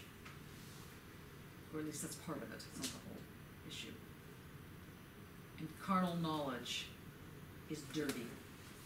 So it's your dirt that's coming in there. And the dirt he's being charged for. He's being charged for that dirt. It's dirty. No, I have a doubt about it. In which way are we calling it dirty? Are we calling it dirty? Well, I would think not on a moralistic side. So, Right. which other dirt comes into it? A non-linearity dirt, a fluidity that cannot be constantly reconduced or reconciled or reduced to fixed points. Okay, let's put it slightly differently. Why is sexuality, I know I promised I was going to bring it in like this, but now I feel like I'm forced to bring it in. Why is sexuality important here? Why is the sexual, not in the moralistic sense, but why does it cause so many issues? On the one hand, it's only sex. And on the other hand, it's sex. Is it, I don't really know I've imagined I've written this in the Go the Self, but the self is lost within that. You go beyond the self. Yes, good. And that's what I wonder. Yeah, just push that one little bit further. You're so close. Can I sort of go sideways? Okay. I wonder whether in the othering, Yes. that is creating a cultural gaze that establishes a context. Let's call it a cultural eye. Cultural eye, you don't right? Okay, confuse get the it. right one. So you don't confuse with the Lacanian gaze, which is a totally different animal. And that creates a bigger truth, which is constantly evolving because this othering is a constant process. So it's organic, it's evolving. Yes. And there's a freedom within that truth. That if the self, the small self, isn't caring for the self, and maybe gives into a dictatorship, for instance, that freedom is lost from the equation. And, So warm. Can you just repeat the first bit? The conclusion's not quite there, but the first bit's right. Yeah, so the I, the not I, and not I to the other, etc. is a process of othering that creates the cultural I, which gives a context for why you cannot be a black male, etc. But that cultural I is constantly evolving because the process of othering is constantly changing. So the black male that I could possibly be at some point might just dissolve. Yeah, or potentially it could happen. Or it could happen. Yeah. Mm-hmm. Good. And so that Push. that cultural I is a truth. I'll call it with a capital T. So there's a truth and a big truth. Actually, rather than calling it a big truth, maybe it should be like a multiple truth. Multiple truth. Or what's a good? You're good at coming up with symbols, mathematical symbols. Let's use. It's a fuzzy truth. It's a fuzzy truth. Exactly right. That's why it's not a big truth. It is not a big truth, as in it is dynamic, it's not fixed. This is why when you said, how many of you believe in truth, I was sort of cringing a bit. Because, That's right. Disappointed. No matter how rigorous a truth or a logic can be, they are not absolute in this case. Good. So I see that nobody fell for my question. Okay, that's fine. So that's Good. that's to me it's the most important thing, because in this case it applies to my work as well. That the whatever emerges is not a random, arbitrary, chaotically just happening to be together. It's together in a very, very rigorous way, with causes simply cannot be reduced to one original starting point. Mm-hmm. So in this case, truth, the social, cultural I that projects and then projects and opens up an environment is a truth of this sort, is a logic of this sort, which is emerging from the, not otherness, but what was the word you were using? Othering. Othering. Mhm. It's this process, a reciprocal, mutual process of engaging with others and being engaged by others at the same time. But again, I like here then. So maybe we can call it. Maybe we can have two T's, two little T's with a bar over it. I mean, two little parallel lines with a bar. That could be truth. Multiple truth. Maybe that would just invent something. So I was also going to pick up on talking earlier about the internet, but you can then have multiple eyes within. Great. And that's why it's not a democracy as we know it, because they are overlapping. Yeah. Yes. But So you can overlap different. Oh, But chills. This is good. with multiple eyes, you then get multiple not eyes and multiple. Well, multiple otherings. Yeah. Yeah. Not so much not eyes, but Right, other okay. ends.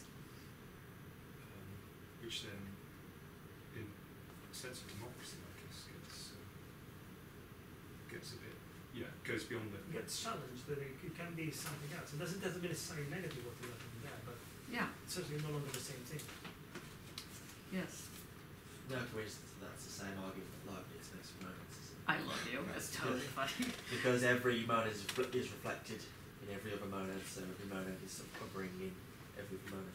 And the way, if you look at it that way, there's no sort of subject and object in relation to monads. You know, this monad isn't a subject, this one isn't an object. That doesn't sort of work in that sort of logic.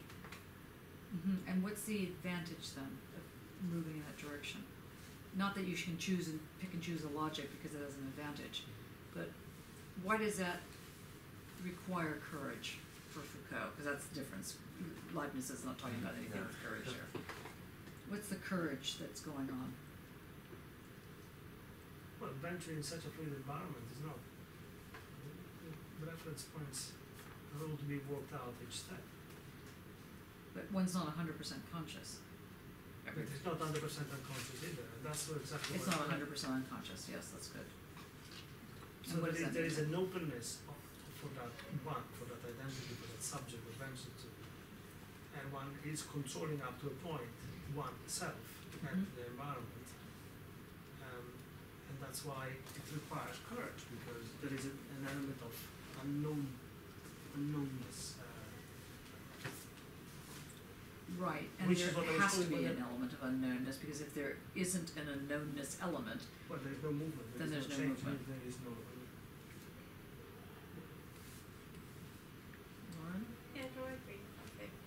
That's good. So when I asked everybody, and everybody said yes, do you believe in truth? Let's forget about the truth. Let's just say you believe in truth. That's what you meant. Everybody meant that. That you meant that there is this multiplicity that comes together that creates this cohesion. That's the fabric of the collective I, as you're putting it. Okay. So Yes, for it's Lauren. the word you use in your writing, like, it's not the prefigured, so the key bit.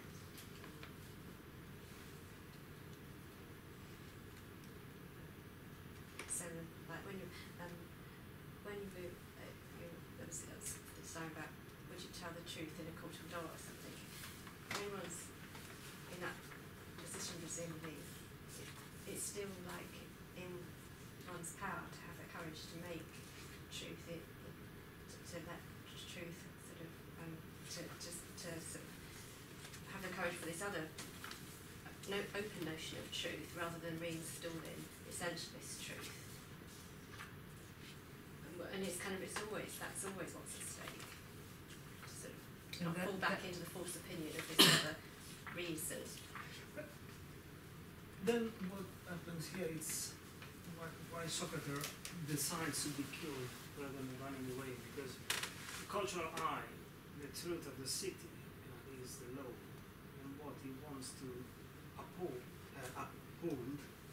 is precisely the fact that the law is the law, and cannot and should never be broken.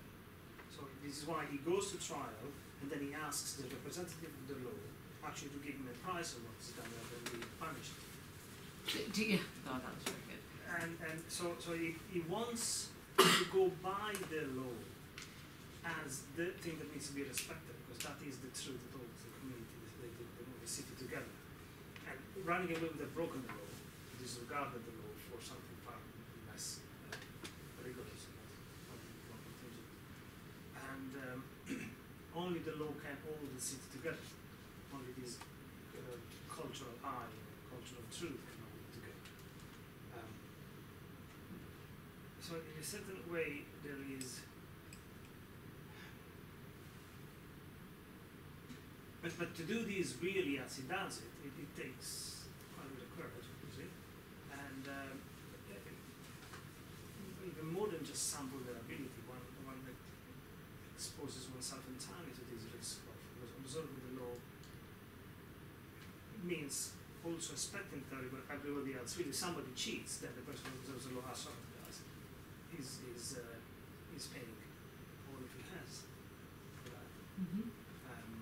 So like in Dee's thesis, or keep picking your name, thesis,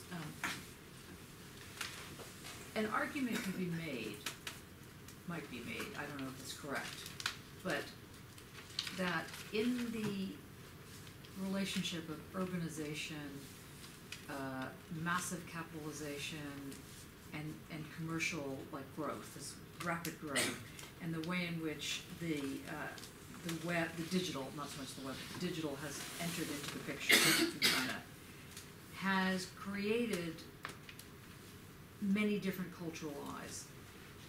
And as a result, there's this problem of what happens with memory, what happens with cultural memory. And these different types of memories get established. Some of them are true, some of them are not true, some of them are something else altogether. But they get produced, and so the question becomes, how in a digital world does the ethical or does the cultural eye that creates the othering space so that memory can actually happen, and how does that happen in an environment that is rapidly taking on the kind of the exposure of a network society more than an urban society? That the network society is a very different animal than the urban society, though they look similar, because you have city spaces or public spaces and so on, but the privatization that happens in a network society is much more profound. It seems to me that that's what your hunch is, because when you first came here and you started talking about, it was almost like you had two different theses. The one thesis was the kind of the good person thesis, the good student thesis, where you're basically going to talk about, you know, the background and what happened in the countries and, you know, and interesting bits of art. But actually you had a political problem. And you had a political problem with that. And the question was, how do you actually talk about it? How do you actually examine it in a way that will allow you to restore, or at least talk about how what's getting damaged, without it sounding like you want to go back to the old days, or you want to go back to some other day that never happened. That's what Foucault is talking about here. That's why you have to, it's a way of trying to think about, well, how does this othering thing happen? You don't have to be in modernity or today to have it, because obviously he's talking about Socrates and Athenian time. So, or, you know, way back when time. And so what is at stake here is understanding how a cultural place gets established, or how an ethically rich environment gets established. And in so establishing, it's not, and he has to show it by doing this relationship between not the self and the out there, but the self in relationship to the itself being reflected back as other. And this is the complicated move that's happening here. Silence to silence. Yes? Okay. Have I done something that is cruel and horrible to you, that it made you so quiet? Normally not this quiet. Should we rethink it? I mean, he offers very much a stark contrast to common knowledge. Yes, that's right. This is not common sense. This is not public, as in the notion of the public.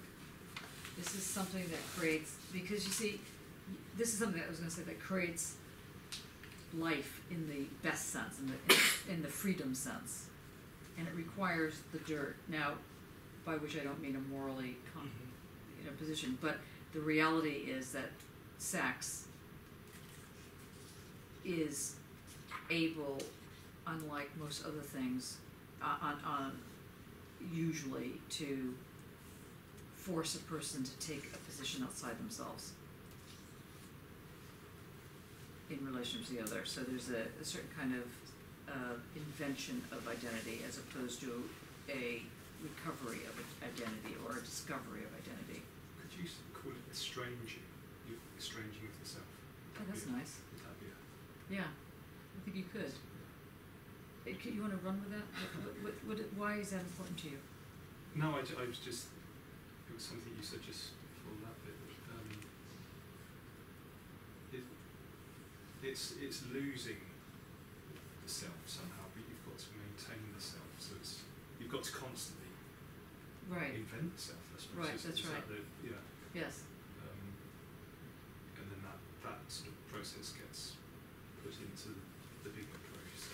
And so he's in his the uses of pleasure. He starts developing how that actually happens. And so for Foucault, this is why Foucault's, this is one reason, not the reason, but this is a reason why Foucault emphasizes pleasure rather than desire. The desiring subject is always already bringing in subject-object relation and can never reach the object. It's always a lost object of desire. Whereas pleasure reinvents desire, gives it over, and it becomes the not marker, but the way in which the process can begin with this emphasis on pleasure. Which is why also he has this position that says you don't have to be sad to be a militant, though the thing you're fighting is abominable. It's one of his most beautiful comments, really, in that sense. You don't have to be sad to be militant. In fact, not that you have to be laughing like, a complete nut, but you have to allow pleasure. Because you need to always have this relationship. Otherwise, democracy, in the best sense of that environment, cannot happen.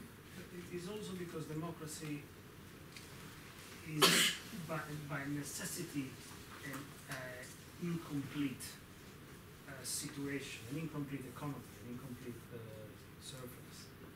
Therefore, it's constantly shifting and changing. Therefore, navigating it is never the same thing twice. So why would people opt for democracy? I mean, it's almost a miracle that there's anything that resembles democracy even on thin little levels. Why would people go for democracy as opposed to the logical thing, which would be oligarchies, despots, monarchies? Oh wait, we have a monarchy. Why would they do that? Why would that make sense? Why do you want to live? Do you want to live in democracy? Just don't phrase that. Why would that make sense? Why is that considered a good thing? Is it sort of power, which again is something akin to sexuality? It could be. I mean, I wouldn't want to live in a place that doesn't have democracy for all. Of course, I am living in a place that doesn't have it anyway. We're not more powerful than I. Yes, but if the we becomes this homogeneous we, hear the voice of Ayn Rand speaking, then for those of you who know Ayn Rand, it's a way of preserving the individual without resurrecting the self as a private entity that enters society. So is a way to preserve an individual as a constituent of the society. Yes. But at the same time, it's not Hobbes' idea that to be in it, one renounces a portion of the freedom in order to get safety. That's right. In the Leviathan in Hobbes, Hobbes, Thomas Hobbes, he writes that democracy is the best form of government, is the least worst, is actually how he puts it, is the least worst form of government.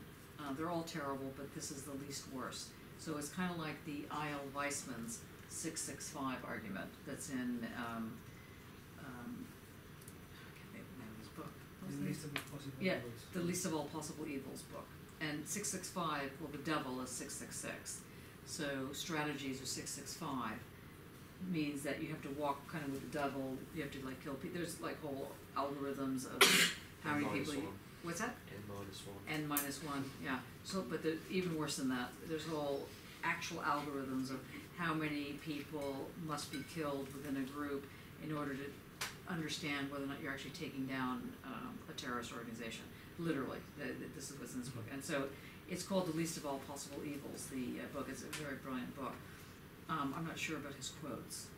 Yeah, he doesn't footnote it properly, but anyway, let's not go there.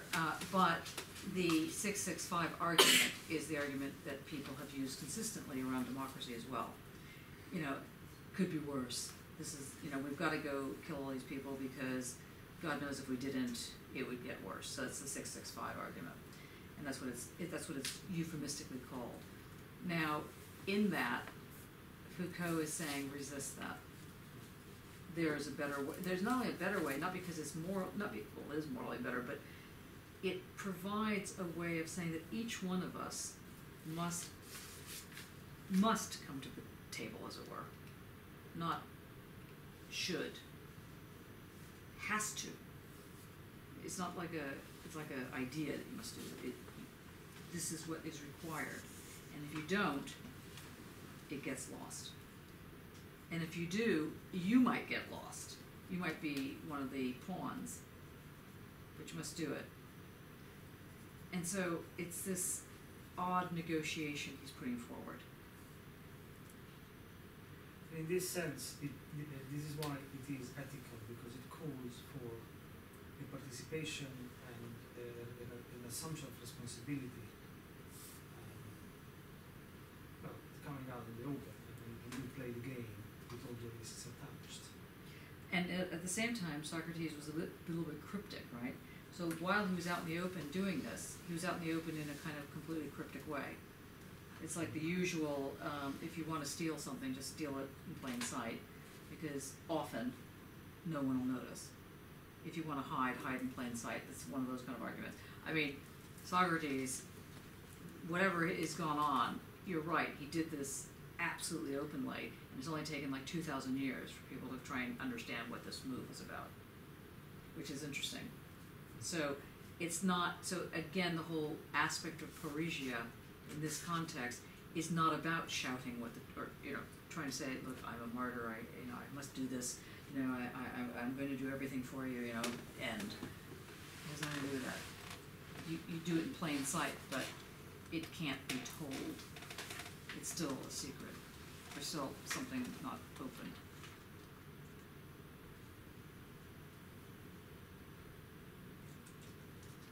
Well, so I now ask you again, would you like to continue with Foucault next week? Or are you ready to shoot yourself? Because I feel that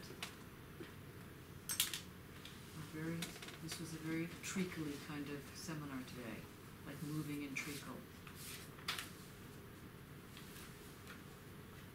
Maybe what would be good is if 4 of you presented a specific lecture. I mean, that's in the book. Everyone looks down at their shoe. What would you like to do? It's your seminar. It sort of leads into looking at the society to be defended. The society must be defended from what we spent today. Okay. Perhaps leads into sort of looking at that next. Okay, poor Dee's thesis is going to be on display for the next 2 weeks. No pressure. Okay, do you want to do that? Because I'm not sure what you're hearing, but you were the most silent ever. And that's not necessarily a tragedy, but it could be. There's important things at stake. There are important things at stake, yes, but if we all sat here being quiet, it'd be a very bizarre. It'd be a very bizarre seminar if we all just sat here like. So I'm happy about the silence, if you are. But I don't want you to be bored in this seminar. So as long as your silence isn't about being bored, that's okay.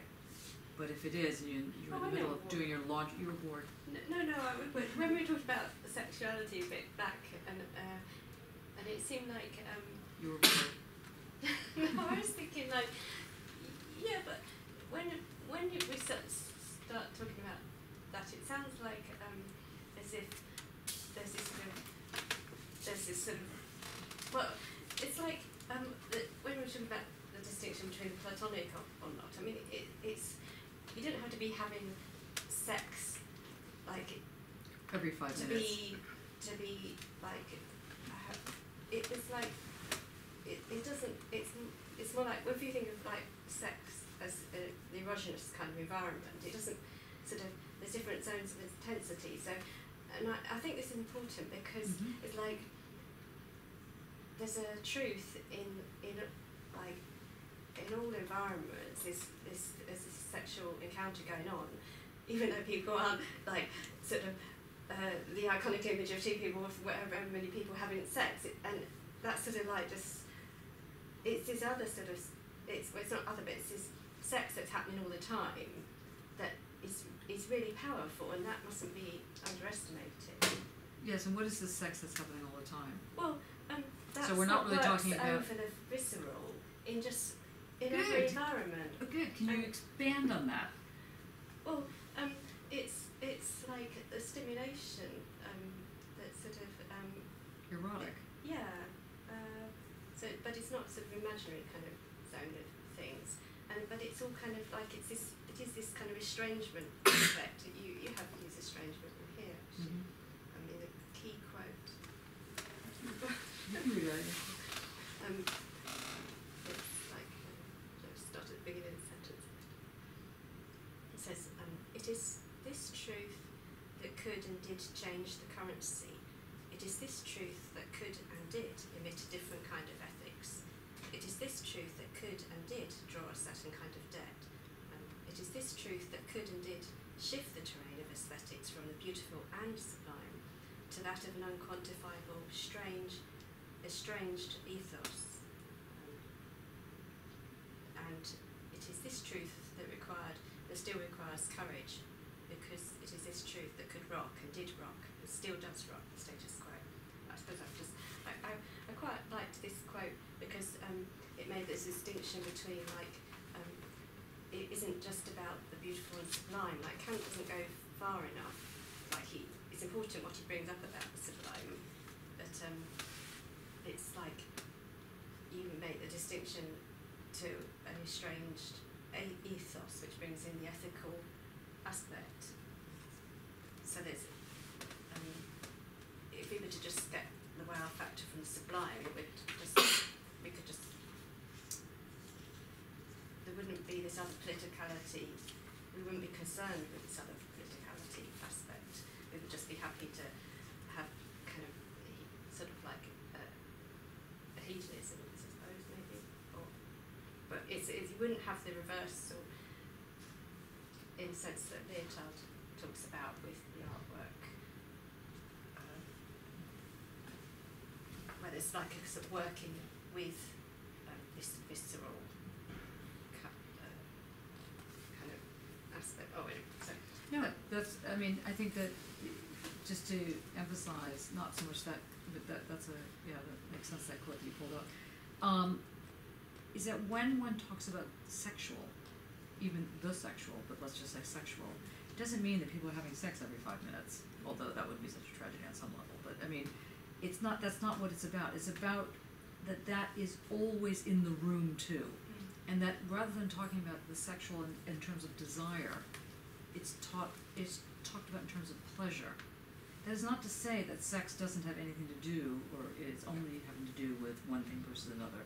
I mean, it only has to do with, some aspect of pleasure, but or it doesn't have anything to do with desire. It's just to say that often it's divided off, pleasure on the one side, desire on the other, and Foucault is trying to put pleasure back on the map.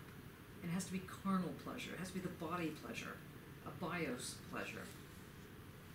Because that's the one thing that's not the one thing, but it's certainly a one thing that is taken away as your first way in to a non-democratic environment, to a non-liberatory environment. What about people who get turned, I mean, we often label sadists, but people who get turned on, not through some othering of the self, but actually through some sense of power over another, or of observing somebody having power over another, and feeling some agency within that context. What's the question then? I mean, are you saying that's the bad, that's like pleasure, but sort of a ethically Yeah. problematic version of it. Yeah. Mm-hmm. Yeah, rape, for example, is another one. Yeah. Yeah. But So those are shifts, fetish, misplaced as not as ever, but shifts in the target or the object of pleasure. It put in the terms of just described of Foucault. And so it remains the same dynamic, just moves the object or the point of the focus. and also, I mean, the fact of the matter is that in that example, there has to be an exchange. It can't be just a one-way Yeah. street, as it were. Yeah. So, that's why particularly a lot of the, when a lot of these arguments were going on, there's a huge uprise in the S&M community. Emphasize an and M, S and M, not just, which required this exchange that really often didn't have anything to do with like actual sex. Yeah. Often it was a very intellectual form of sex. Well, probably still is now. So there has to be an exchange of consent of this othering thing. And if it's not, then it's this one-way thing. It gets back to the N-1 issue. Also, another sort of question or doubt emerges. When you said that this pleasure is the first thing that is taken away when authority sets in and rules over the exchange, the open exchange. I somehow always read it the other way around, as in those people that are experiencing pleasure are less prone to obey. Therefore, this is why sex it is so problematic, Mhm. and authority wants to censor it. Yes. And why are people less prone to obey if they're like little rutters? Well, because they are happier. There is this pleasure. Okay, I see it now the way it works. Because it opens up the fully closed self, and therefore starts making the self vibrating, and therefore everything starts vibrating. So the rules become not entirely, but a bit more Challenged. challenged. Yes. Doesn't Foucault also connect it to the animal? So it's removing that part that makes us non-animal. Yeah. Sexual, at whatever level. Yeah. It's almost uncontrollable, isn't it? Or the people become uncontrollable. I mean, one of the arguments in AI, which is, artificial intelligence, is the idea, or robotics, is it possible to basically create a humanoid type of creature that doesn't want sex, and that doesn't have to go to the bathroom, and that doesn't have to eat? These are the issues, the bodily issues. And the answer is yes. And what's going to happen when that happens? So that's, yes, of course that can happen. So the community is always organized around the degree of dirt it accepts and allows. Yeah, but on the other hand, to make that into an ironclad law doesn't really work, because there's a lot of communities that are completely filthy and have terrible hygiene, let's say. It's, you know what I mean? Like, it's the degree of looseness. looseness, dirt in that sense. Yeah, good. Some of these ideas were covered in the link I sent about Stuart Elderman's lecture last week. Because he's what he particularly was talking about was his chapter 8, which is the history of sexuality. So some of these ideas are sort of covered in that. Can you expand on that a little bit? Oh, not really, no, because I misplaced all my notes the day after. But I did try and look. It is on a podcast, which I've got. You sent an email. Yeah. So he was fairly quickly skinning me through a lot of ideas. Mm-hmm.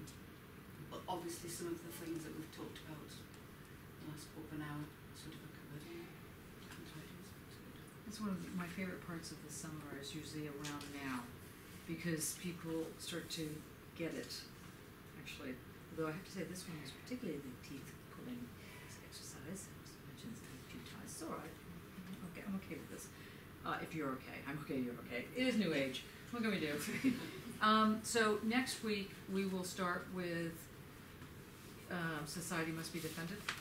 Are people okay about that? Would it help, I say this very respectfully, would it help if you had a little bit more structure? And so you got a sense of the epistemological things that are up for grabs. See, it depends on how you want your PhD seminar to go. I could give you a little sort of like lecture on Foucault's epistemology, but I don't think that's, I mean, I'm not opposed to it, but I don't think that's necessarily the best thing, but maybe it is the best thing, because it's no good being lost, totally lost, you know, because this is, you know, 3-hour time of your needing to figure things out. So it depends on how you want to see the seminar. Do you want to see the seminar as like a laboratory where we're really trying to figure out what's being said? Or do you want me to give you a bit of a frame, which is also okay, where then you work in that frame? I've tried to avoid that because I don't want to sort of, you know, get you going in a certain direction that you might not want to go in. I think this communal aspect of the pact. The pact. Yes, the seminar, the pact, yes. so those, and I guess that's still still sort of thorny issue to sort of. So the estrangement and the communal. Are you talking about the lecture we just, the seminar we just had? Yes. Yes. so I suppose I feel like what I'm trying to say is I don't think I've quite haven't done with this problem of like sort of like the well, this aspect of like the agreement or not agreement. Consensual or not consensual. Okay, well, let's put it like this. In today's seminar, basically, about 5 people spoke and about 5 people didn't speak. Now that's okay, but I want to make sure that you're not feeling alienated, those that are not saying anything. And on the other hand, those that are saying don't feel like you're like under the gun to say something. So, I mean, we'll get back to your point about what was actually being said. So, I'm just trying to figure out a good structure that will bring everybody. Personally, I find it really helpful when we're discussing theory, but in relation to a concrete. So whether it's around, you know, it feels for a moment. It helps for me when we reach those moments where we're talking about democracy, for example, or about these practice, or but in a sense, having you know, something to put on the table and then to play with that or to work through that, Okay. however hard that is, feels much, for me anyway, I find that a more the most productive part of the session that we have, even whilst that may mean going some distance from it at times in order to be able to come back and find ourselves again. It's like, Okay, but so you thought, so like if we were talking about the notion of the courage of truth, that wasn't enough of an object on the table? no, because Okay. in a sense that was in a sense that's in a sense that's a condition of truth, which or a modality of truth, which is something that can be applied in lots of different concrete situations, but is in itself not a concrete for quite that way. Okay. I was going to say, I think it helps if we all have done the same basic reading, but then read a little bit extra of our own choice around it. Okay. Then we could all bring something different than something the same to the table, and it acts as a foundation rather than that is just what we're going to talk about, but it's a starting point. Okay. That sounds reasonable. So what do you want to talk about next week? I mean, obviously we can do some more of Courage of Truth. We can do more of, we can begin the Society Must Be Defended. Or we can do something completely different. Chapter 10 is quite different because it gets on to being the cynic and the modern version being the artist, the modern artist. Okay, yes. So that's quite, I think, interesting for people in an art school, this idea that the modern version is the modern artist, of the cynic is the modern artist. Okay. What we can do is if you can read, let's say, lecture 10 till the end, so you can just get through the 20 some odd lectures. And if you can also, maybe Mark, you can present lecture 10. Okay. Yeah, just as a summary, and then other people can do, you want to do 11? Okay. You want to do 12? Yeah. It's going to be a struggle for me to prepare that for next Wednesday, just because of things that I've got to do in there. Alberto, you want to do 12? I'm in Italy next Wednesday. You're in Italy. Yeah. That's no excuse. You can still do chapter 12 next week. Okay. The other thing is Got what I, I'll crack at 12. okay, great. What I would like to do is also then ask you to read The Ninth Technology of Otherness, which is my piece. I think that'll shape your way without hopefully giving you too much of a shape. And then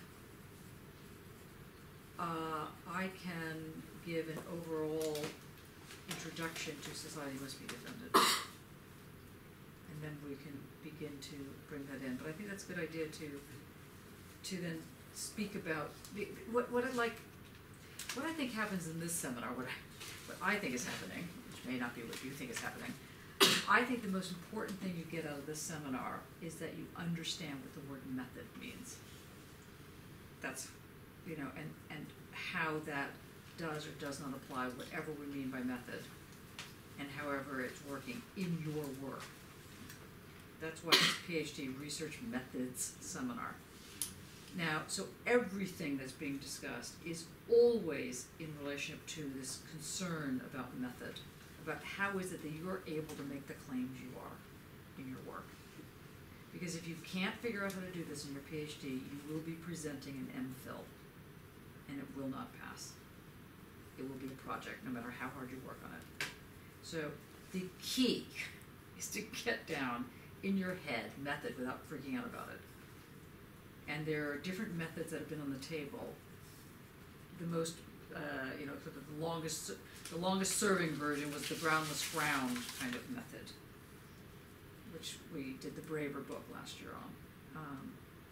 And now we're playing with the way in which judgments are formed. We did Kant, we're doing Foucault,